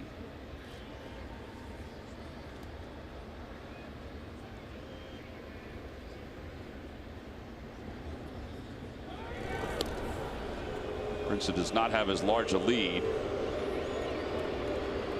I will say that you can look at a pitcher sometimes and say, yes, he had no-hit stuff. Eflin had no-hit stuff the way he threw the first 5 innings.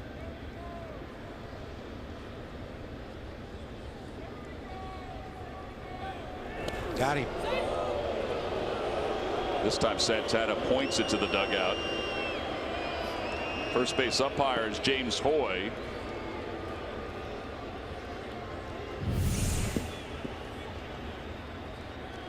Oh yeah, I think he got him. I don't even think his fingers got on the bag.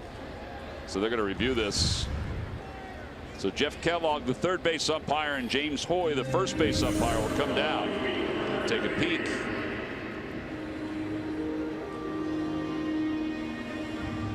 Yeah, he missed the bag, I think. Yeah, he had him.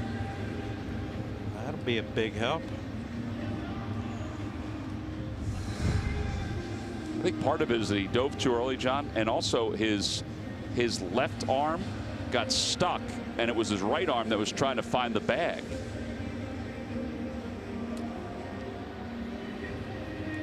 Watch the left arm hit the ground. I think that slowed him. Yeah. Plus he spun his feet. Yeah, he spun his feet, but yeah, he's out. It was more like a belly flop back to the base because that left hand just kind of buried into the ground a little bit. Jeff Kellogg to the right, James Hoy to the left. Phillies have challenged 7 times this year and have won 6 of those 7. Well, hopefully it's 7 of 8. That's because the lair is usually right on this stuff. Here we go. Here's the decision. Guy on the right will signal it, and he is out. Brinson can't believe it. He's still on the first base bag. Well, that's our Hyundai defensive play of the game. Quick feet by Zach Eflin, and slow feet by Brinson.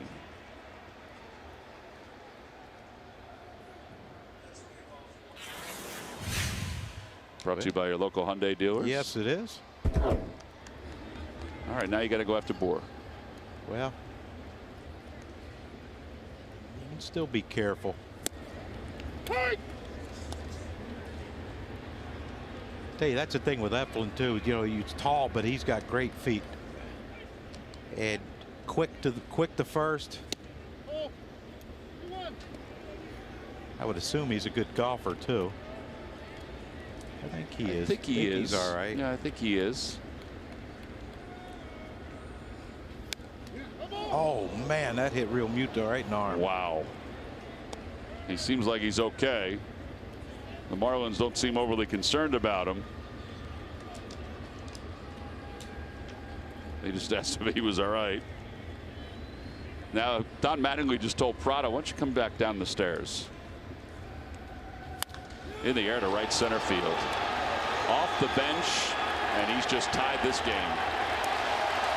Well, that pickoff is even bigger now. It's a 1-1 ball game.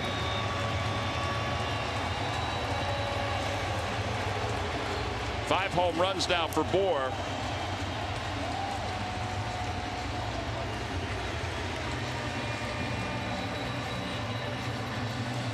Well, we said it. He's a lone power source off the bench, and after trying to take out his catcher, he thought, well, maybe I should try to hit it the other way.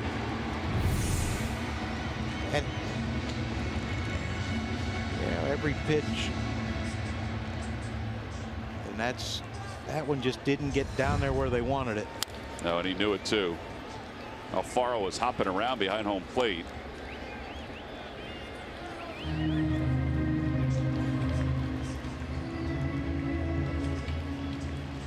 Bohr will be in the lineup tomorrow. Looks like he's turning on the ball pretty good. Looked healthy there. Line drive back through Eflin and into center field. Remuto's now hitting 10 straight.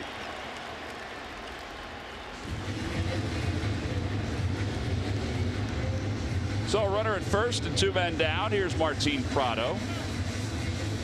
Rick Kranitz going out. Try to just give him a beat here.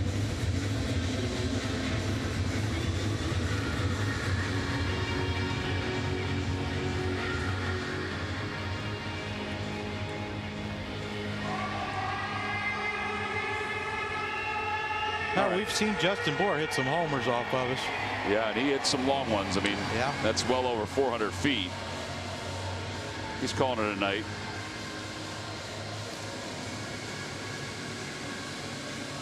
Phils fans looking for a great deal with free swag? You got to check out the Authentic Fan ticket page.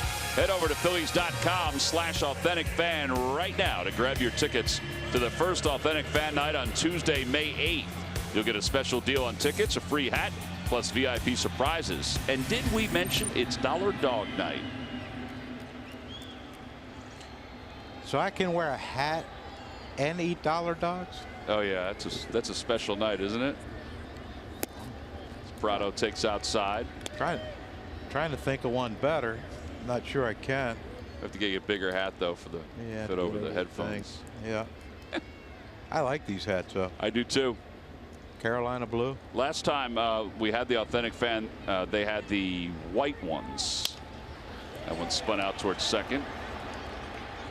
And the side is retired. However, the Marlins get their first hit and their first run. Eflin's been really good tonight, but we're tied up at 1 because of Justin Bohr's pinch hit home run.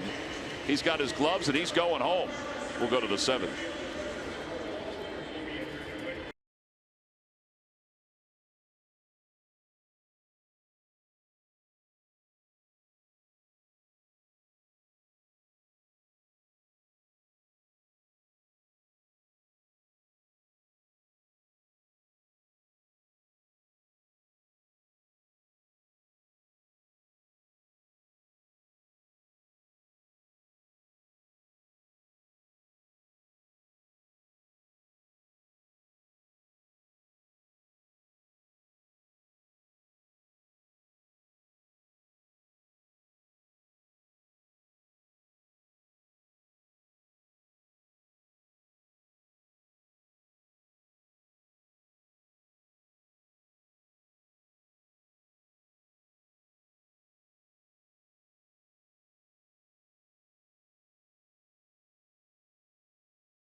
As we move to the top of the 7th inning, Rhys Hoskins' RBI double gave the Phils a 1-0 lead. Zach Eflin had a perfect game through 5 innings, but then allowed a run and a home run by Justin Bohr in the 6th. Arlene Garcia's night is done. He went 6 innings, 5 hits, and 1 earned run. And Nick Whitgren will take over. Justin Bohr stays in the ballgame at first. Cameron Maben moves from left field over to center field. Derek Dietrich goes from first base out to left field. And there's Bohr, who stays in the ball game.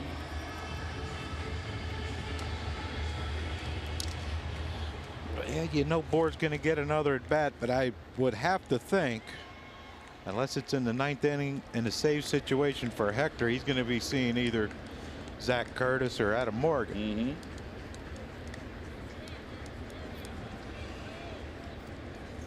Scott Kingery leads it off. He's 0 for 2. He's flied out and he's bounced into a fielder's choice.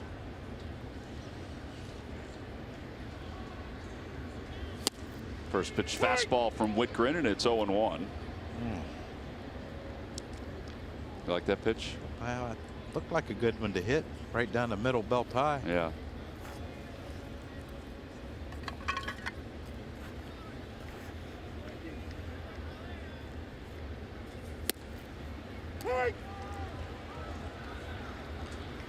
You know, he mentioned about, you know, trying to learn these pitchers because he hasn't seen hardly any of them.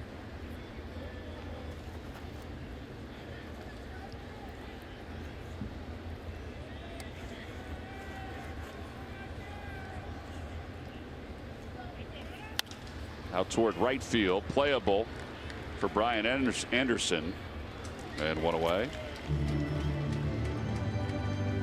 Let's check in with Greg Murphy. Murph.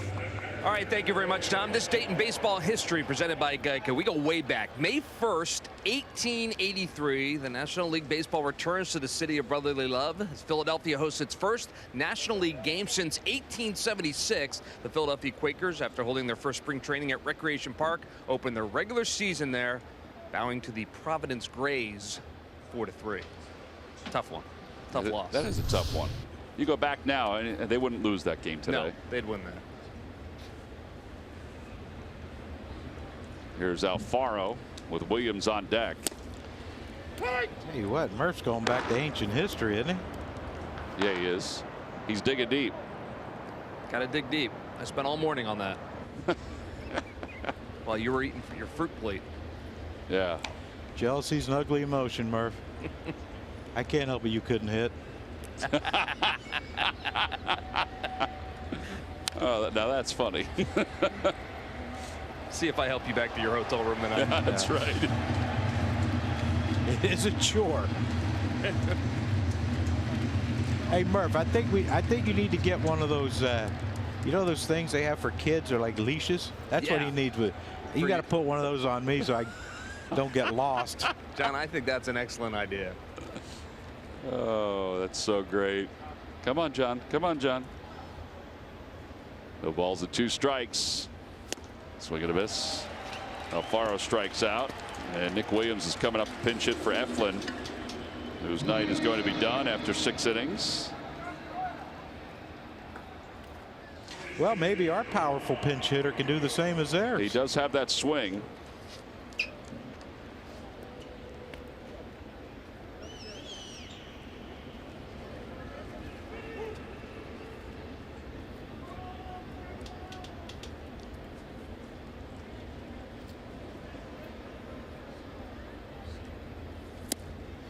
I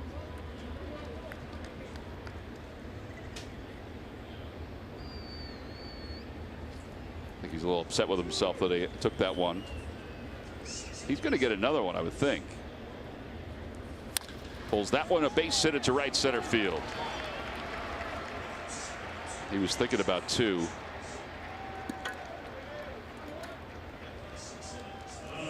So a 2-out single, and that'll bring Cesar to the plate.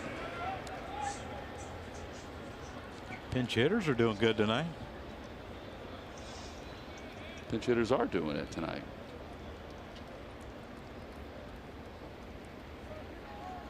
Cesar's 1 for 3.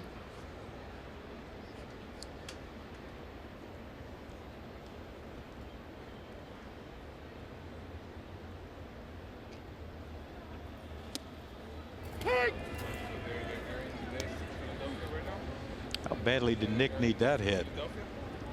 He needed it for every reason, and just to keep himself boosted up. Didn't that break a long hitless drought? Oh, you know what? You're right. It did. He was 0 for his last 16. Outside. You forget that because he hasn't played a whole lot. Actually, 0 for his last 20. I'm sorry. Yeah, that's what I thought.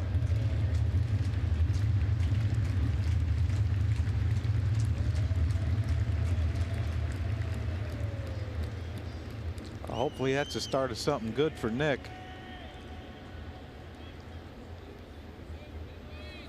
Bouncing ball right side. Starlin Castro played that back and it almost caught him, but he throws out Cesar Hernandez. No runs, 1 hit, and 1 man left. It is time to stretch in a 1-1 game.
little as 8 games, you can become a season ticket holder and take advantage of some great benefits, such as the comfort of having the same seats in the best location for every game.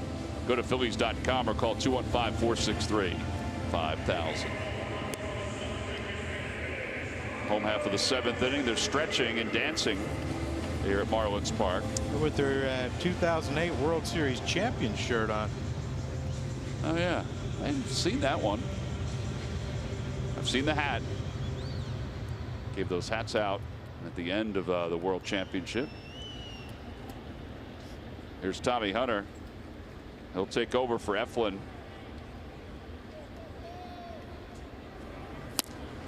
Talking to Tommy last night, or actually today, about that pitch last night that Jeff Kellogg didn't call a strike, and he said, honestly, I didn't know what to do. He said, I wanted him to change it, you know, because it was right down the.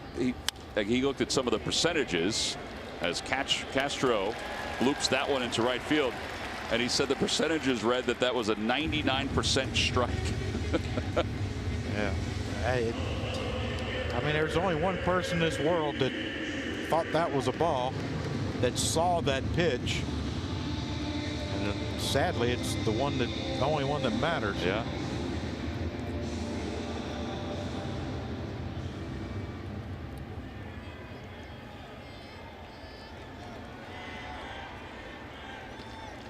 Derek Dietrich, the hitter. Dietrich is 0 for 2. Takes inside, 1 ball, no strikes. Luis Garcia loosening in the pen.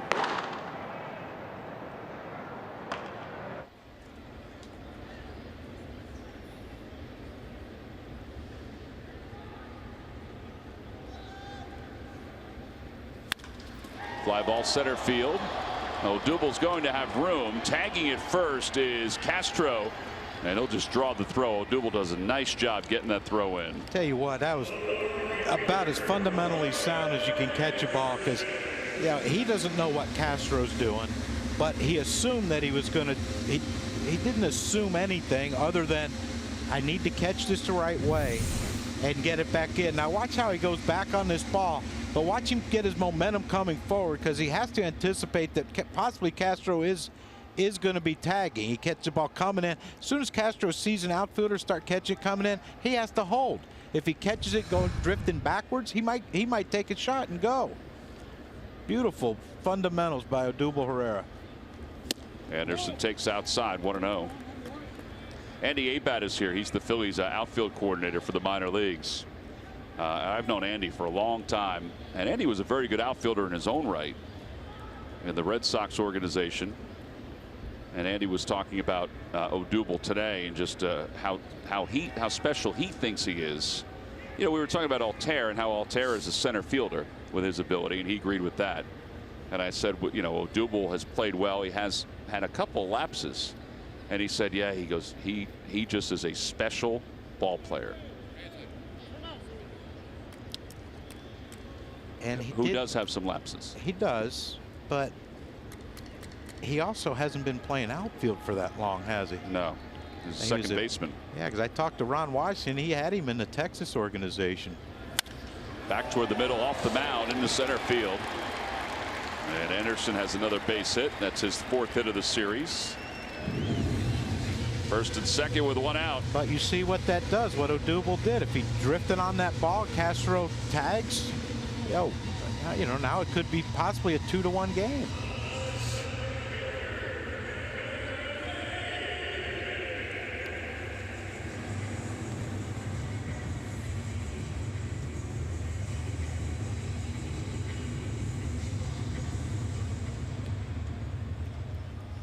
Cameron Maybin is 0 for 2. He's flied out to left and center.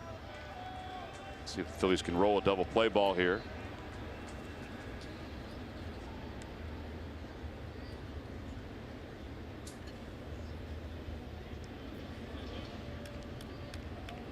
John, you got some eye drops for him?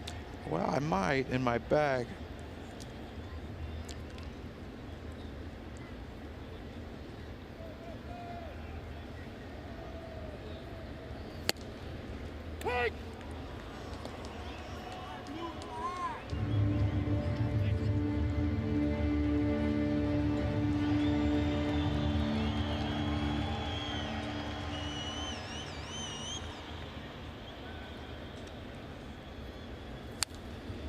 late on that fastball.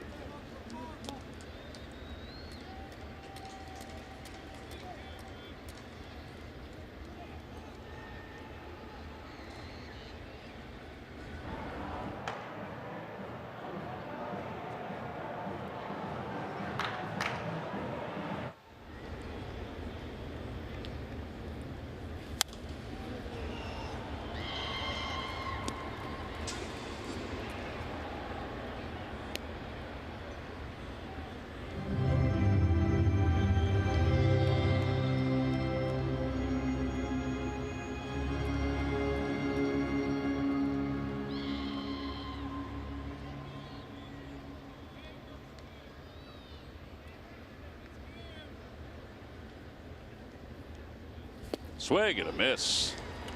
Boy, he had him way out in front of that pitch. 2 outs. Yeah, it's a bad feeling. You're late on the fastball and ahead of the breaking ball. Well, Tommy Hunter's night is done. They're going to bring in another right-hander, Luis Garcia, to face Miguel Rojas. So pitching change with 2 men on. We'll be back right after this.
When they take on the New York Mets, that's a 135 first pitch, and it's hers Mother's Appreciation Day, a free ladies pullover to women 15 and older. Go to Phillies.com to order your tickets now.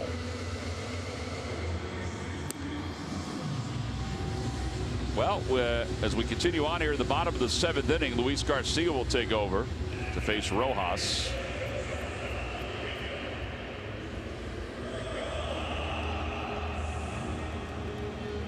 Rojas broke up the perfect game in his last at bat with a bloop double. It's also grounded out to shortstop.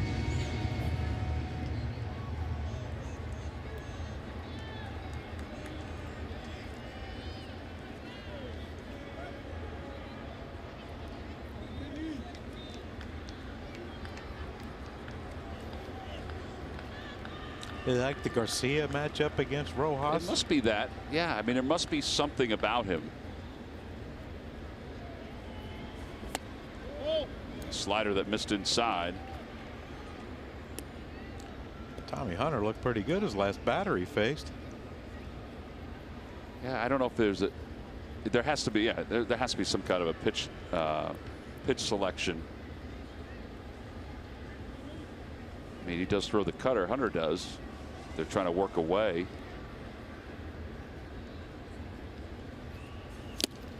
One ball and 1 strike.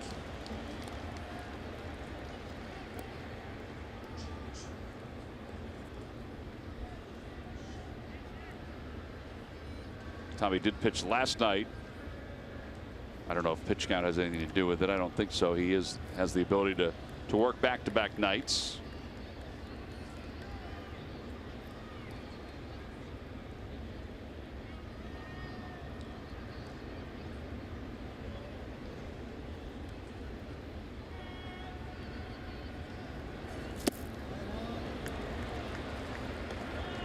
That was a slow slider. Yeah, what was that? Almost looked like a curveball.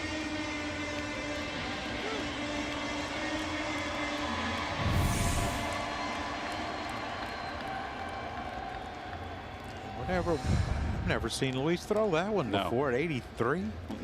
The slider usually bites harder than that.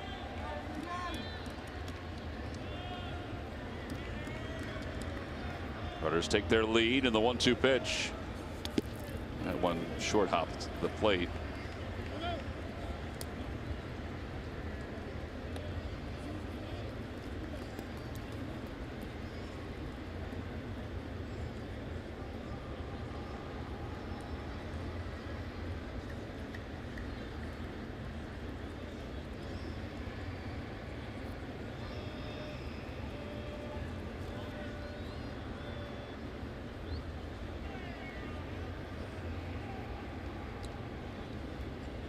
Two balls and 2 strikes.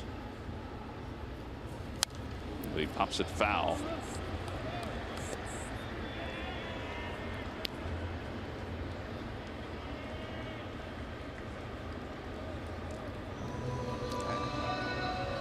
And you could go back to that slow one. I think he tried that with the one that bounced in front of the plate. Was that a split?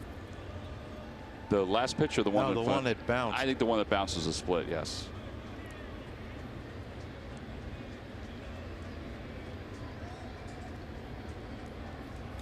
Fastball hit the opposite way, picked on one hop by Santana, and the inning is over. No runs, 2 hits, and 2 men left here in the bottom of the 7th inning. We'll move on to the 8th. Rhys Hoskins will start it off. It's a 1-1 game.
To your local Delval Honda dealers, or visit DelvalHondaDealers.com. And by WB Mason. Who but WB Mason for fast, free delivery? Nobody does it better. Well, those are not the actual Florida Panthers, but maybe they thought that the Panthers would be in the postseason. They're not, but they figured they might as well wear the jerseys. As we go to the top of the 8th inning. Maybe they got lost going to the arena. Maybe they did. They ended up here. Drew Steckenrider will be the new pitcher for the Marlins. And he delivers a strike.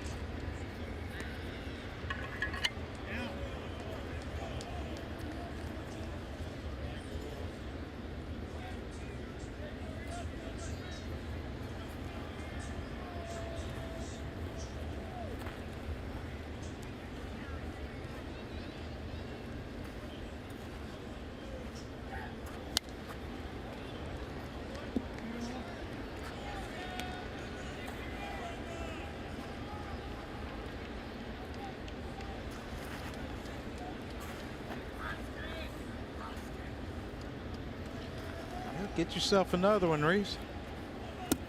One's good, 2's better.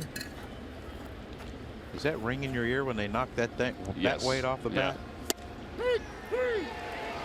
And he gets Reese looking.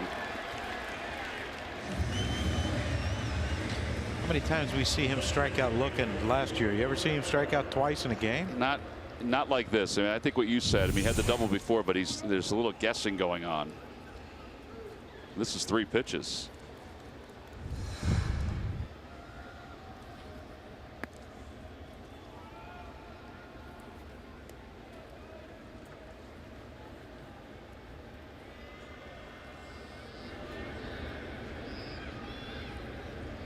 And Odubel fouls it back.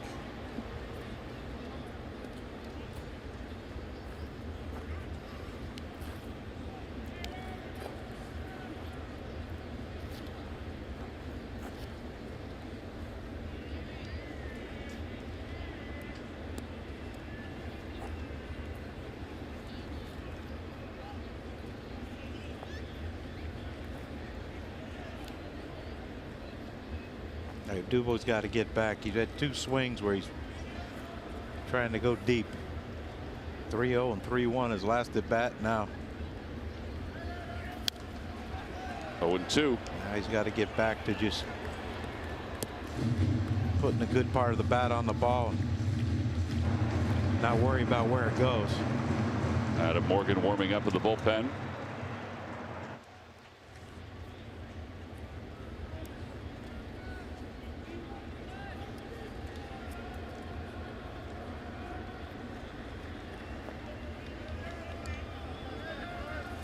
Outside.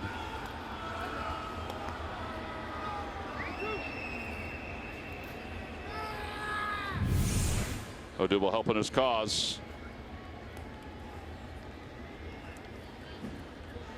You wanted that shoulder to stay in, John? I guess that's what that is.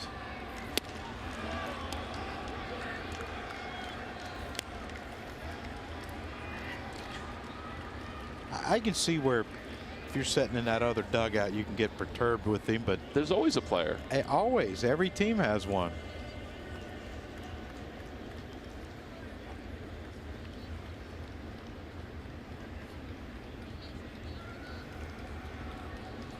Outside, 3-2. Did you see how wide his front foot was there? Yeah. I mean, his heel was out of the batter's box. And I think that's his way of telling him to stay back. Or don't jump. Maybe.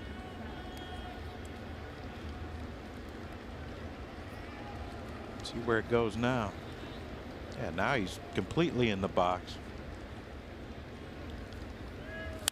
Fouls it away.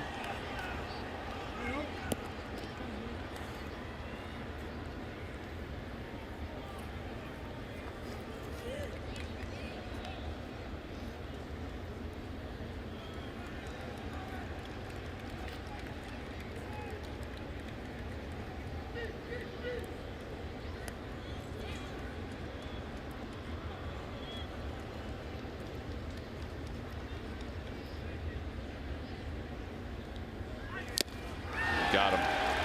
Odubel strikes out as Real Muto hangs on. And here's Altair. Wednesday, May 9th, when the Phillies take on the Giants. It's 7:05 first pitch, and it's Teva Respiratory Night, a free Phillies cap to all fans. Go to Phillies.com to check out the cap, which is right there, and to purchase your tickets.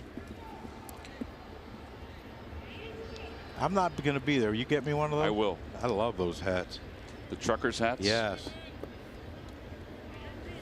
Altair takes on the outside corner, 0-1.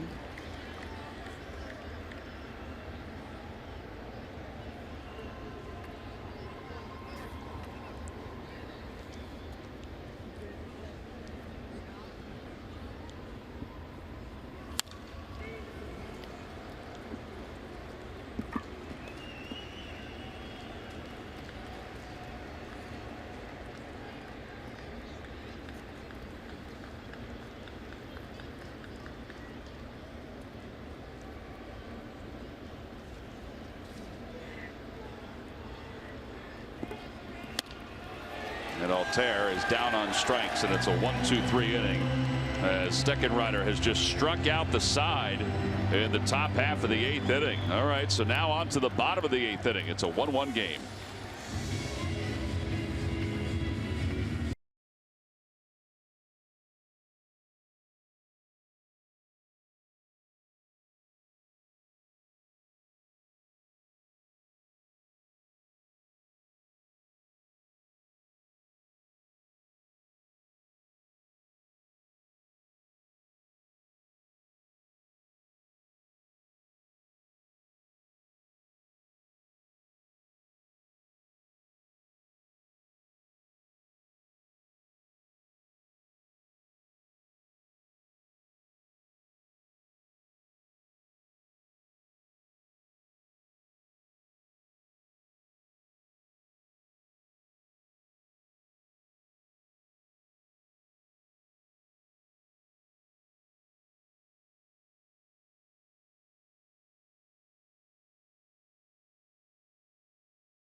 Marlins have introduced a pinch hitter. So with that, Gabe Kapler is going to bring in a new pitcher. He'll bring in the left-hander Adam Morgan to face J.B. Shuck.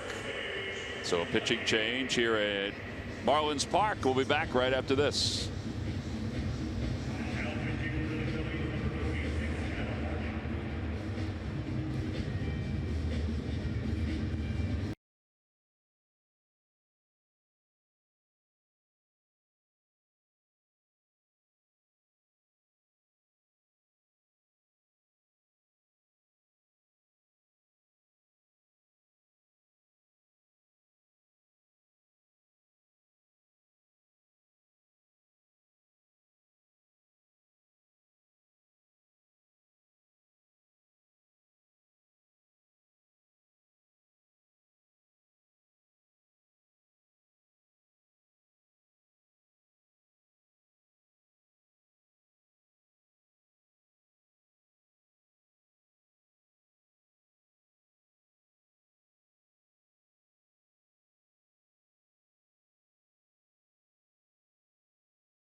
As a pinch hitter, Adam Morgan is being brought in.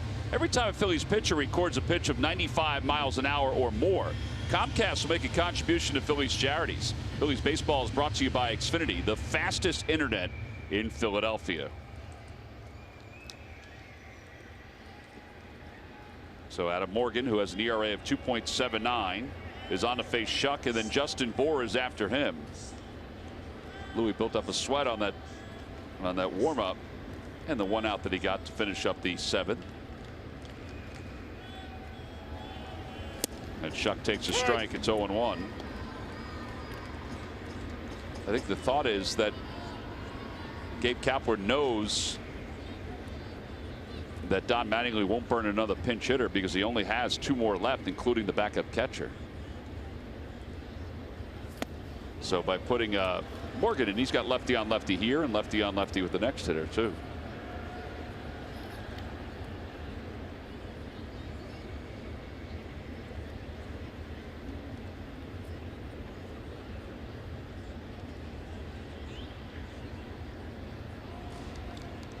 We got Ramos down there warming up. Fly ball short right. 1 away. All right, so it pays off there.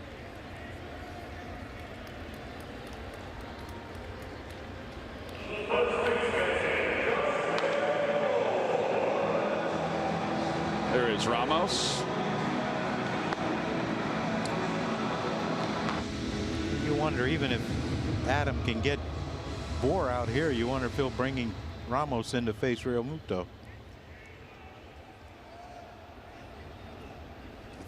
3 righties up after him, but I think Adam's just as good against righties as he is against lefties. No question.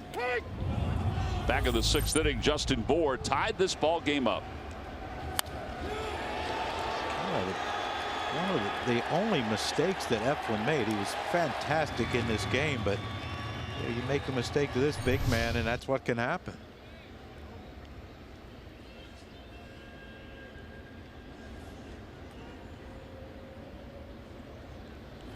Same pitch, 0-2. Now, would you bust a fastball here, or you just keep throwing that same pitch farther away? I think I'd try something up, fastball up, see if he can chase, or a breaking ball farther away. 0-2. Little dribbler, foul.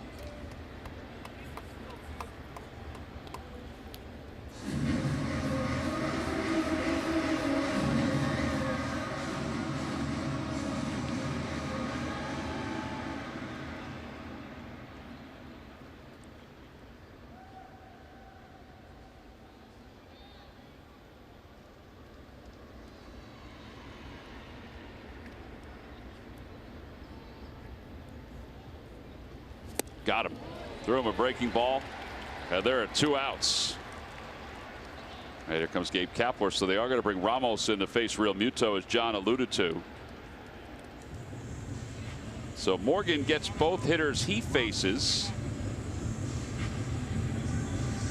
And another pitching change. We'll be back to Marlins Park right after this with a Dubry Ramos.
And now we'll give way to Dubry Ramos. Ramos is on to face JT Real Muto. 13 games, 1-0 with a 0.71 earned run average. 16 strikeouts, only 5 walks.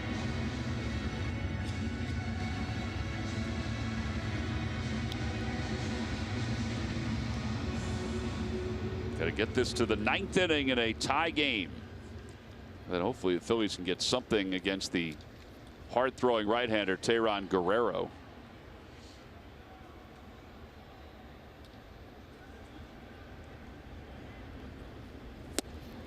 Hey. 0-1 as he throws the breaking ball to Real Muto.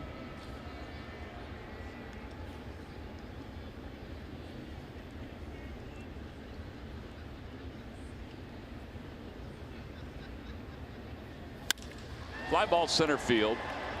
And Odubel says he has it. And a 1-2-3 inning for the Phillies bullpen. Marlins go down in order. They've gone down 1-2-3 in 6 innings tonight. We'll go to the 9th. We're tied up at 1.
and Corey Seidman are standing by. They'll have highlights and analysis of this ball game. They'll talk about Eflin and his return and how good he was today, because he was really good. That's coming up on Cure Auto Insurance presents Phillies postgame live.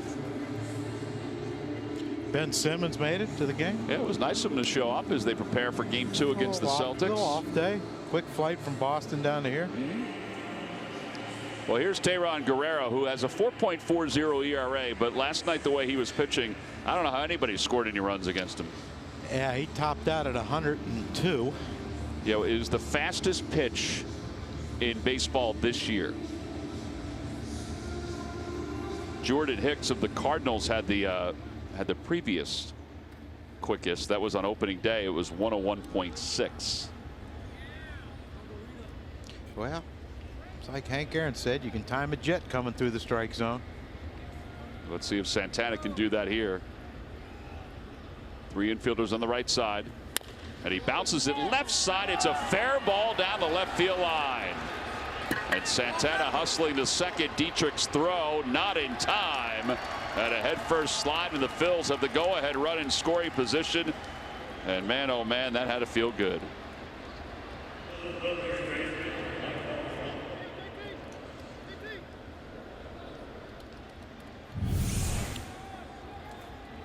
You know, you got a guy throwing as hard as Guerrero throws, and yet there's, you know, they're still shifting. And that pitch was running away from Santana. Perfect placement. Beautiful thing starting out the inning. Runner on second, no outs. Is that the way baseball wanted it late in like extra innings? Start with the runner on second. That's what they want to do. Yeah, I don't think they can ever do that. I don't. They're doing it in the minor leagues in some sense, but I think it's I don't think they could ever do it here. Michael, who is not up there to bunt. Well, if he takes the same approach he did last night against Guerrero, we'll be fine. Off the hands, out towards center field, and Maben will make the catch. 1 out. And Scott Kingery is the hitter. Remember yesterday against Guerrero, he a couple fastballs in, and then he hit a line drive into right center that Brinson ran down. But if he hit that same ball right now with Maben out there, well, it doesn't matter if Maben or Brinson's out there, it would get Santana to third.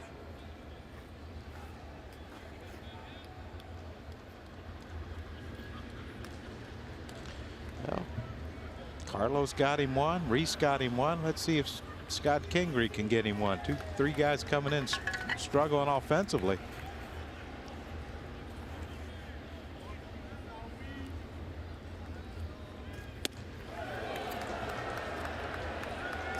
That's not comfortable. Not at all.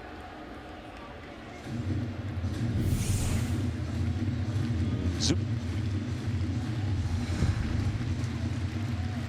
That's why kids need to be taught the right way to get out of the way of a pitch.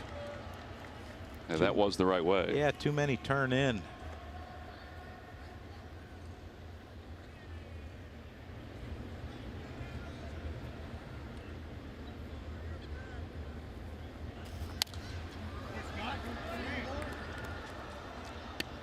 Pretty good hack right there. 98-mile-an-hour fastball.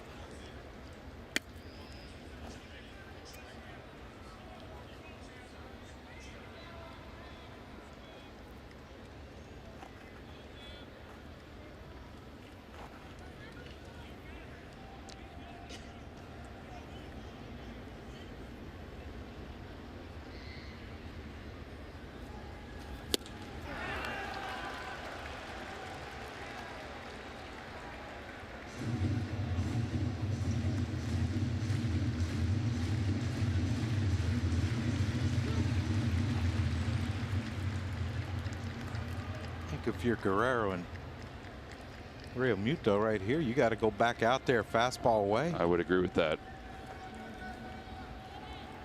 I don't think you try to fool him here and risk a wild pitch.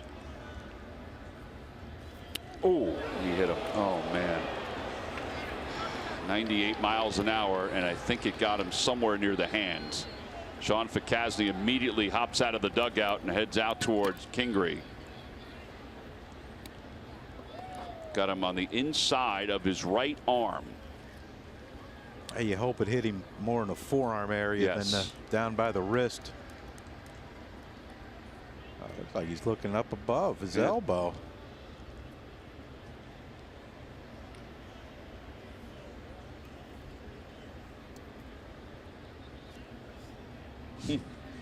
Sean must have said something funny.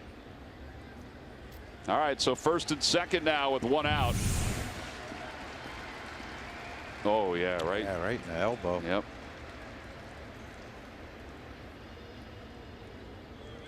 Oh, man.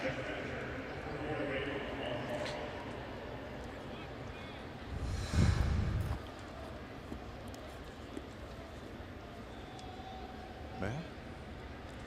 Come on, Jorge. Alfaro is 2 for 3 with a runner at second base.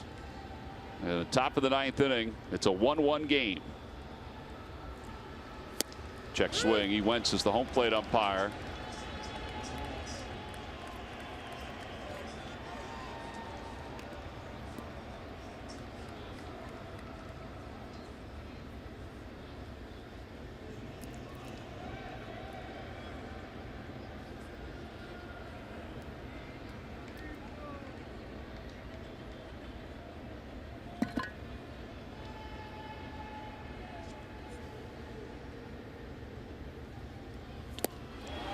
He was trying to get a jump start. That was a 97-mile-an-hour spike that Real Muto was able to backhand. I thought that was a slider. That's what I thought, or a split or something that he just held on to too long. But at 97?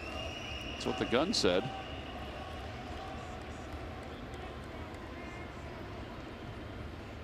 Oh, 0-2 to Alfaro.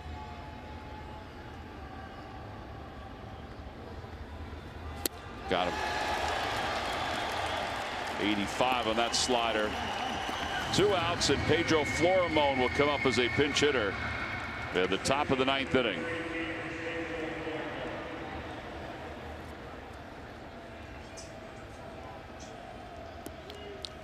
Hey, what is that? Was that like a... Well, that's what the Phillies do when they get a base hit or an extra base hit. Nasty. Yeah, that is nasty. That's throwing upwards of 100 miles an hour, and he can throw that one too. Florimon hitting .211. Phillies' best pinch hitter, Nick Williams, has already been used. He's singled.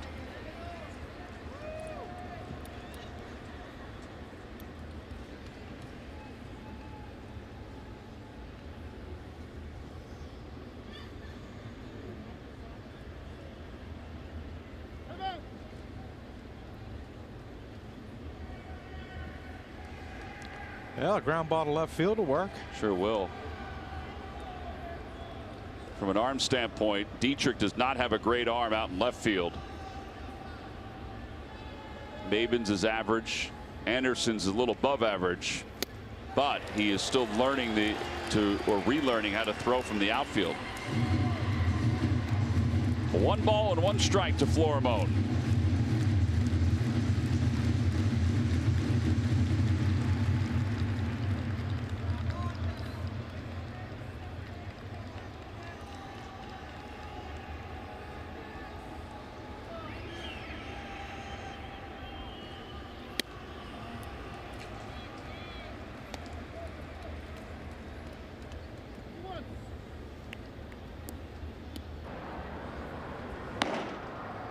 Axel Rios, Hector Neris. And a base hit by Florimon will bring Hector in.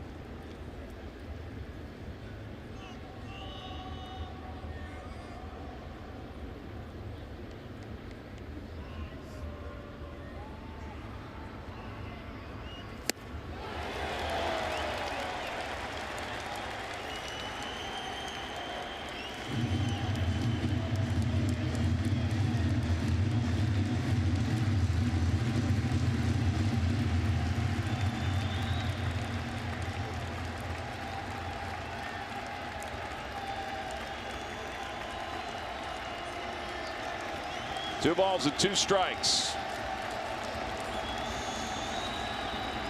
Got him. Threw a fastball up in the zone.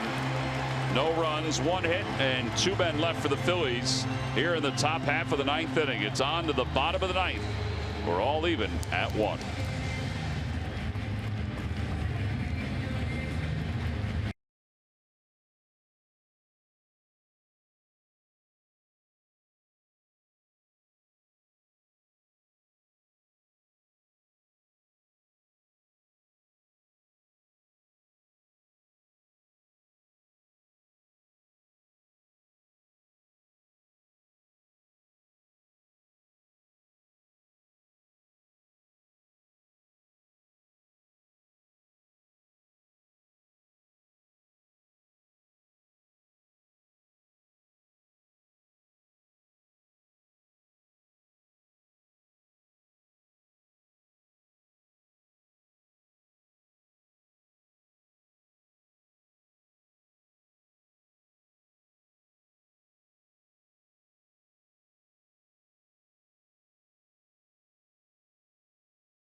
Just to make sure that they can check on Scott Kingery, because if Kingery could not continue, they would put Florimone into shortstop. So it looks like he's okay after getting hit right around the elbow area, his throwing arm. Here's Yaxel Rios, who will take over after Ramos gets 1 batter.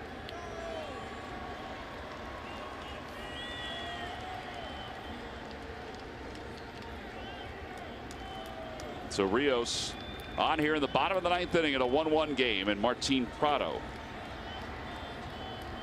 leads it off and takes a strike. We have seen in other games, even though we're on the road, Gabe Kapler bringing in Hector Neris in tie games in the bottom of the 9th inning. No balls and 2 strikes.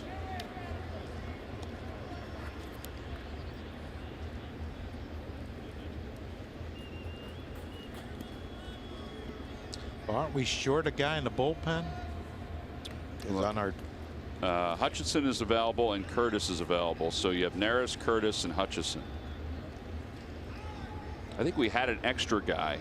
Well, they had Cesar makes that catch.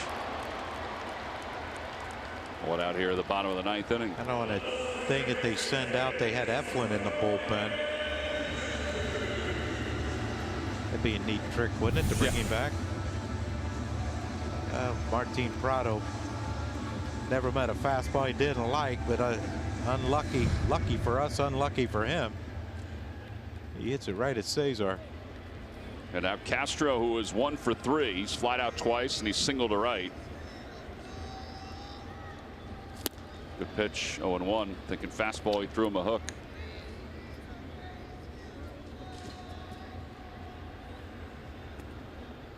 Zach Eflin was perfect through 5 innings tonight, through 60 pitches.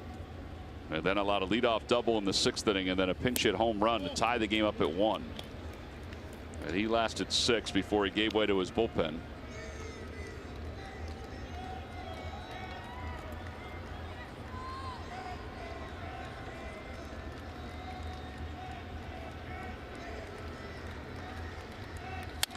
To the right side again. Cesar's up with it. And 4-3 on the put out. 2 outs for Dietrich. I don't know why, but I want to think that the last time the Marlins won a game before yesterday was a Dietrich walk-off. Were you watching some highlights? Yeah, but you know me, research is key. Sure it is. Homered off Mike Dunn Saturday night. Didn't that put him ahead, or? I think it put him ahead.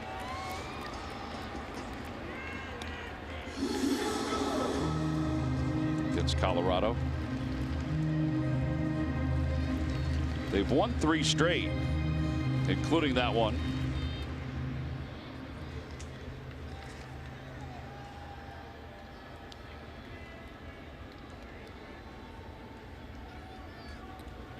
Way outside, 1 ball and 1 strike.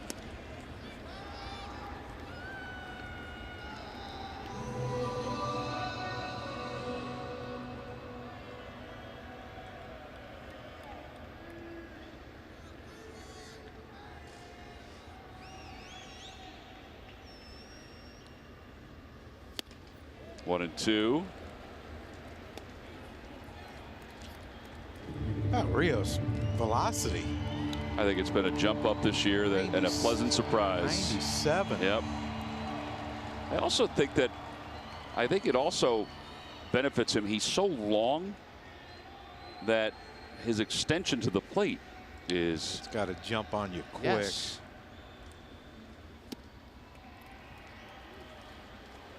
'99. Well, with movement. Do you sometimes have to question the gun? sometimes.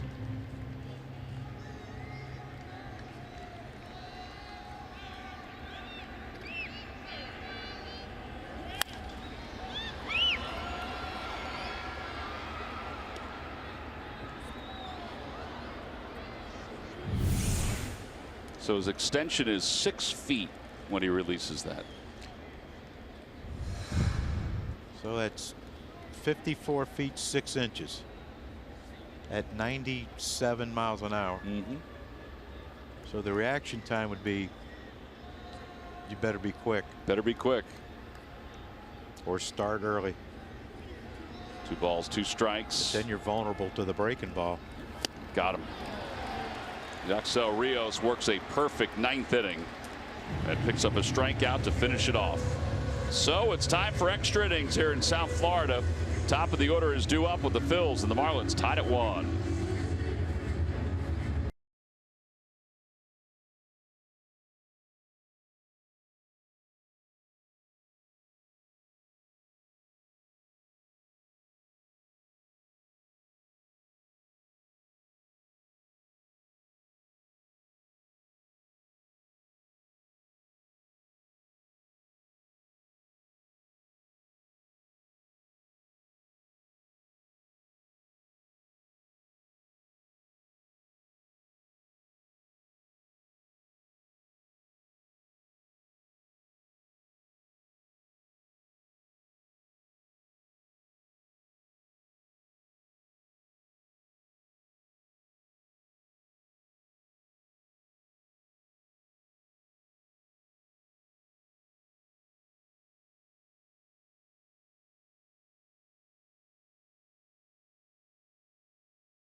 You've made some deliveries of the game. These are the reasons why we're tied at 1 going to the 10th. Yeah, not much going on offensively for either team, but Rhys Hoskins, good to see him deliver after Alfaro singled. He drives in the Phillies' lone run, and then the 6th pinch hitter Justin Bour.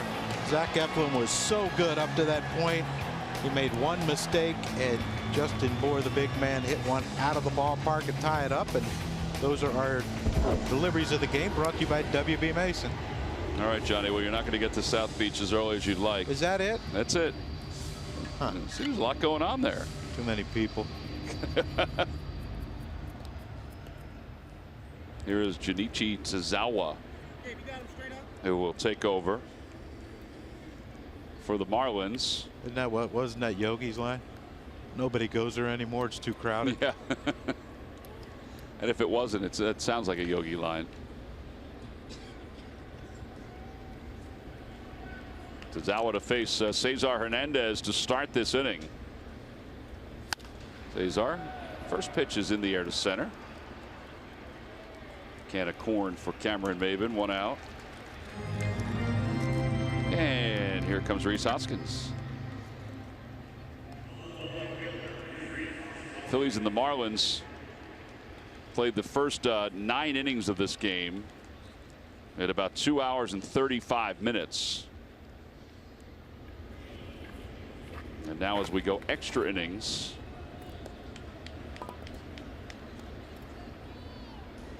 it's not going to be one of those fastest games in baseball in 2018.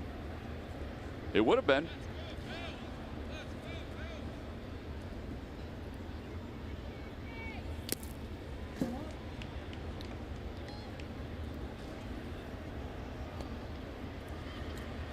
The month of April wound up yesterday, and around baseball there's a lot of talk about the strikeouts. Since 1988, the top 5 strikeouts in the month of April for a team, a particular team, happened this year. And 9 of the top 10. Is that remarkable? Yeah, and then didn't they say it was the first month in baseball history where there was more strikeouts than hits? That is correct. Now, Gabe talked about that today and said, I'm okay with the strikeouts as long as there's walks that are close to equal and the power numbers.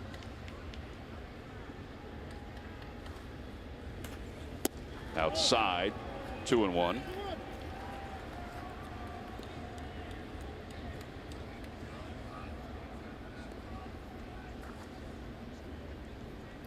Phillies finished April with 279 strikeouts. They were number 3. Padres led the pack. They were at 309. 2-1 pitch coming to Hoskins. 3-1. All right, zone him in right here, Reese.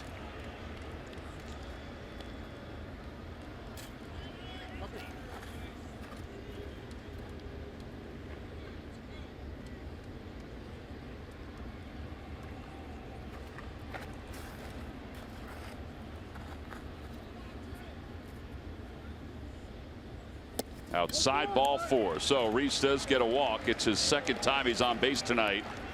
25th walk of the year.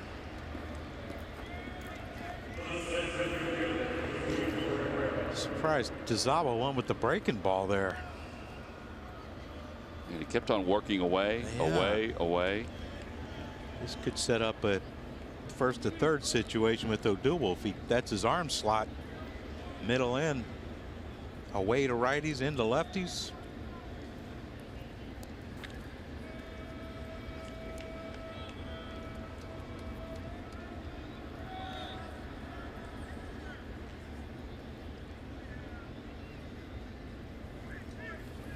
Odubel takes a breaking ball.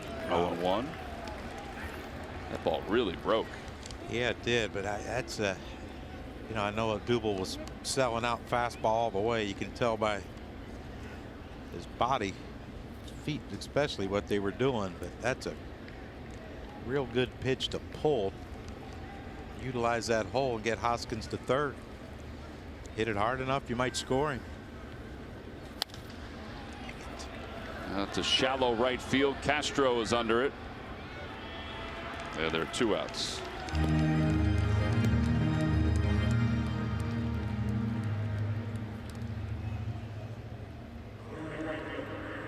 And here comes Aaron Altair.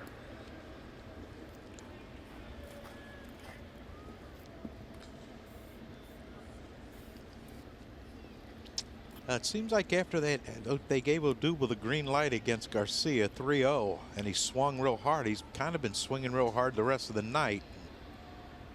Hopefully he can funnel that in for his next at bat.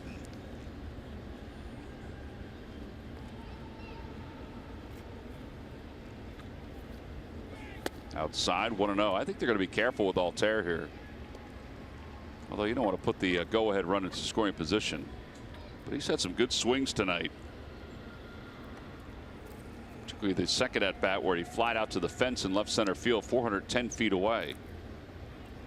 Hit it sharply his last time up the middle, but right where Castro is. 1 ball, 1 strike.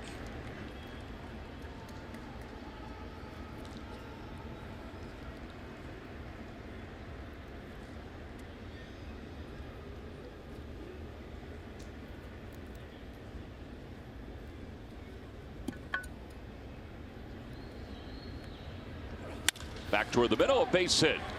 Hoskins around second base will hold up there. Maybe it had a long way to go, but Reese was not going to take a chance. And now Santana, who doubled his last time up.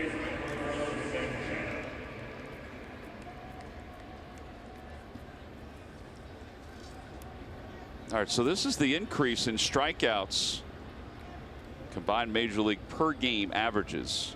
So since 2014, there's been a jump of 2 more strikeouts on average per game. It is trending upward. Yeah, I don't know. I have my thoughts on the whole thing.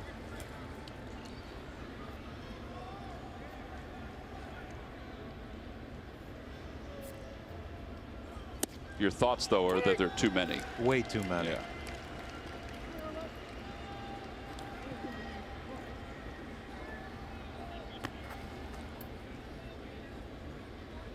Santana doubled his last time up. It was the 7th double of the year. It ended an 0-for-16 stretch for him.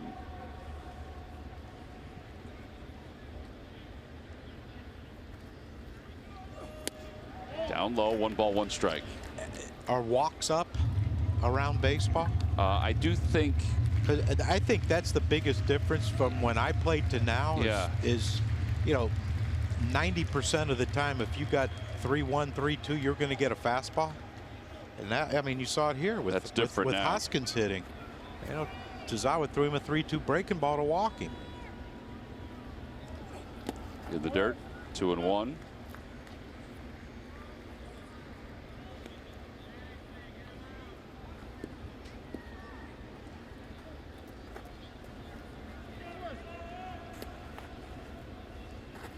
See, walks are up, not as much as strikeouts, but it's a fair amount. You compare the 2 seasons.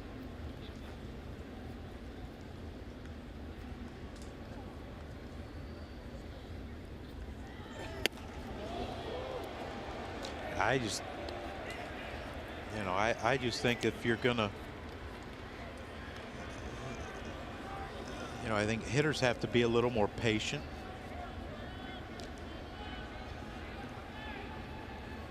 But also you have to be, I still think you have to be aggressive early. Pitch counts are, I think pitch counts are a thing of the past. And big curveball, ball 4. The bases are now loaded. So the Phillies have loaded them up, and Maikel Franco is coming up. And by that I mean the only reason I say that is because every team's in such a rush to get to the bullpen that what, a starting pitcher goes 5 and throws 80 pitches, so what? I think we even saw it tonight with the 2 starting pitchers, with Garcia and Eflin. Neither one were really overwhelmed with their pitch count. Yeah. But that's the way it is. If, you know, you hit a couple balls hard and all of a sudden, oh my gosh, we got to get him out.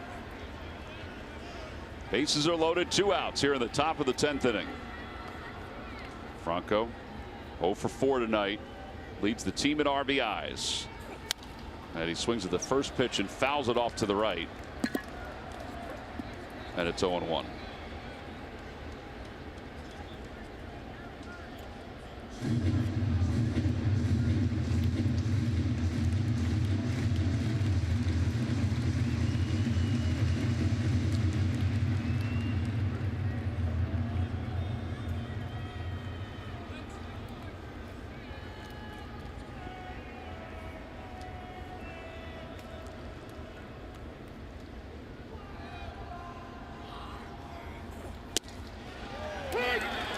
high breaking ball for a strike, and it's 0-2.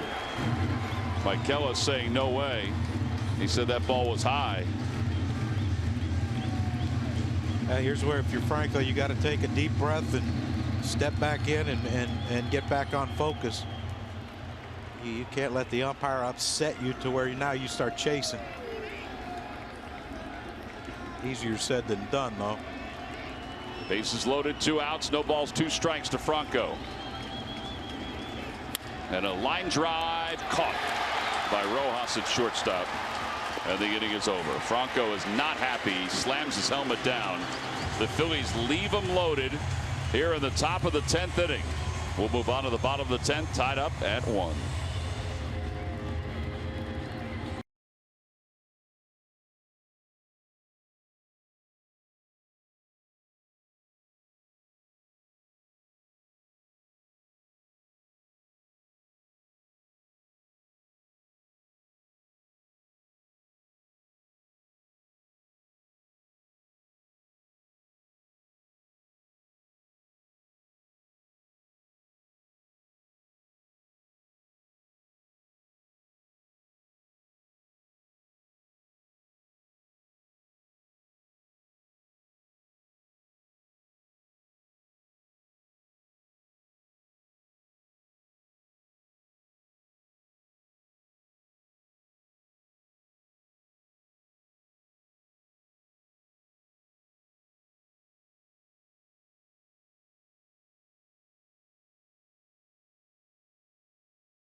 Jesmuel Valentin is going to come into play shortstop for Scott Kingery. So mom and dad are getting a chance to see him in a big league uniform for the first time out in the fields.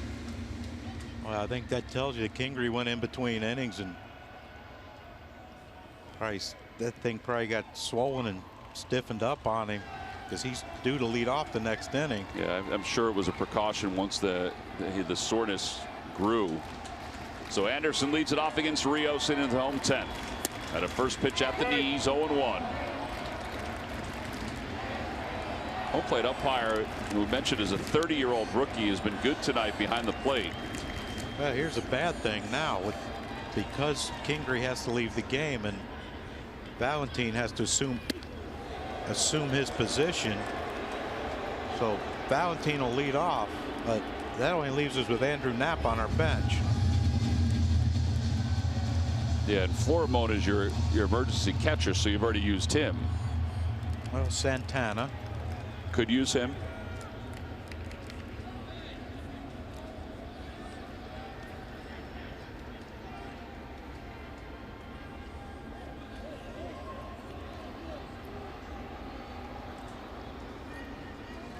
The Valentin family is using all their data.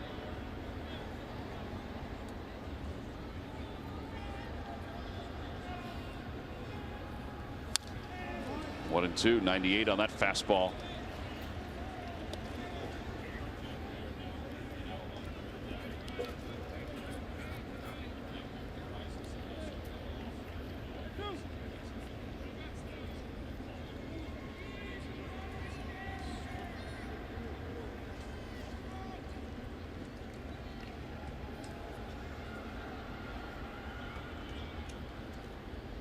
Got him. Threw him a breaking ball that was up, but he got him to swing through it. 4 in a row retired by Rios, and now Cameron Maben is coming up. You said it. It was a breaking ball that was up, but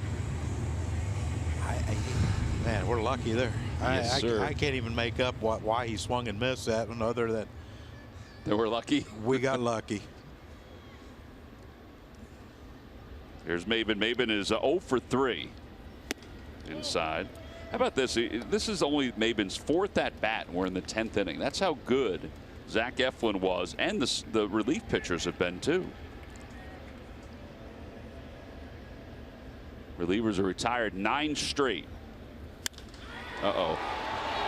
Down the left field line. If it's fair, it's gone, and the ball game's over, and it is a foul ball. Wow. Freddie Gonzalez is looking at it. Don Mattingly with his hand out like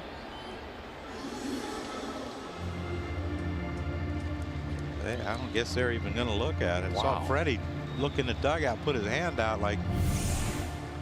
See the ball in the dark. And it's behind the pole. That was really close. 2-1.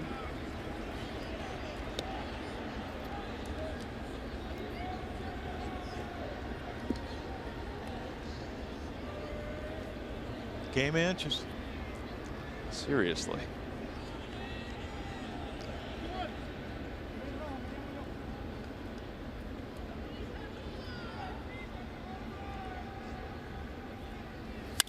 Line drive into left center field. That'll be a base hit. And it's going to go to the wall, and Maben can fly. That is 3. Herrera gets the throw in, but Maben's already halfway to third. It's a stand-up triple, his first triple of the year.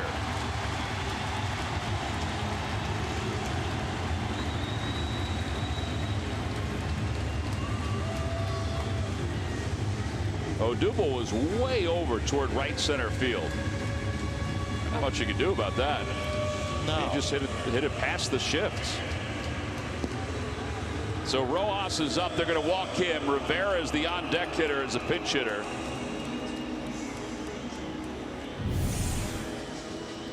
So where Odubel is in front of W.B. Mason. Yeah, I mean, he's way in right center, and Reese was played over too. The ball just hit so hard that Reese couldn't get to it. Once Reese couldn't get to it, you knew it was a triple. Yeah. Now here's the issue with, you know, I understand walking Rojas. You're still going to play the infield in, so it's still going to be tough to double play.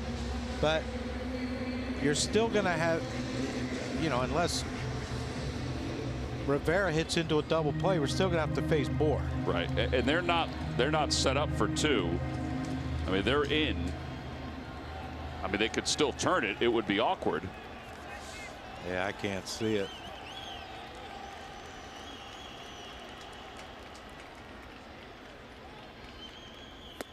One ball and no strikes. You know, unless if they can get Rivera out without the run scoring, you walk Bohr, load the bases, but then you get to their leading hitter. Right, the dangerous JT Realmuto. So you want to be a manager. Yeah.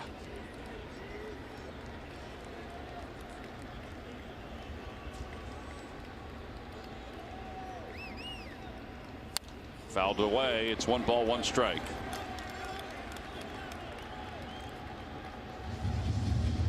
I hope we get to this point, but I wonder what they will do if they will walk Justin Bohr and then just go righty on righty. You know, I understand why you would think about, but I think, you know, if you trust Alfaro and you trust Rios, I think you can try to see if you can get Bohr to chase, and if he doesn't, then you can walk him. But you know, he's still a young kid. He's still a young hitter. 1 ball and 1 strike to Rivera.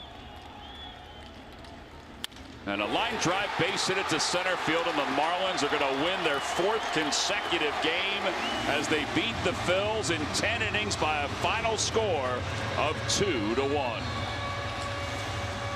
Yadiel Rivera with the game-winning hit that scores Maben, who set it all up with his triple with 1 man down in this inning.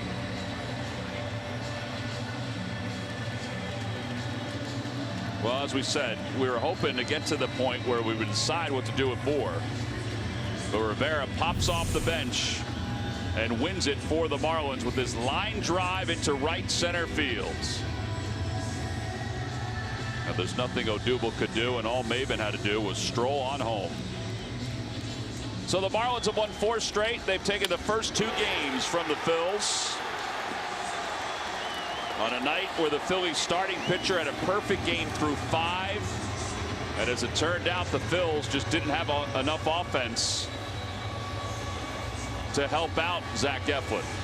Yadiel Rivera is our Chevrolet player of the game with his effort tonight, coming off the bench to win it for the Marlins. 2-1 the final score as Miami has defeated the Phils in 10 innings. We'll be back to wrap things up right after this.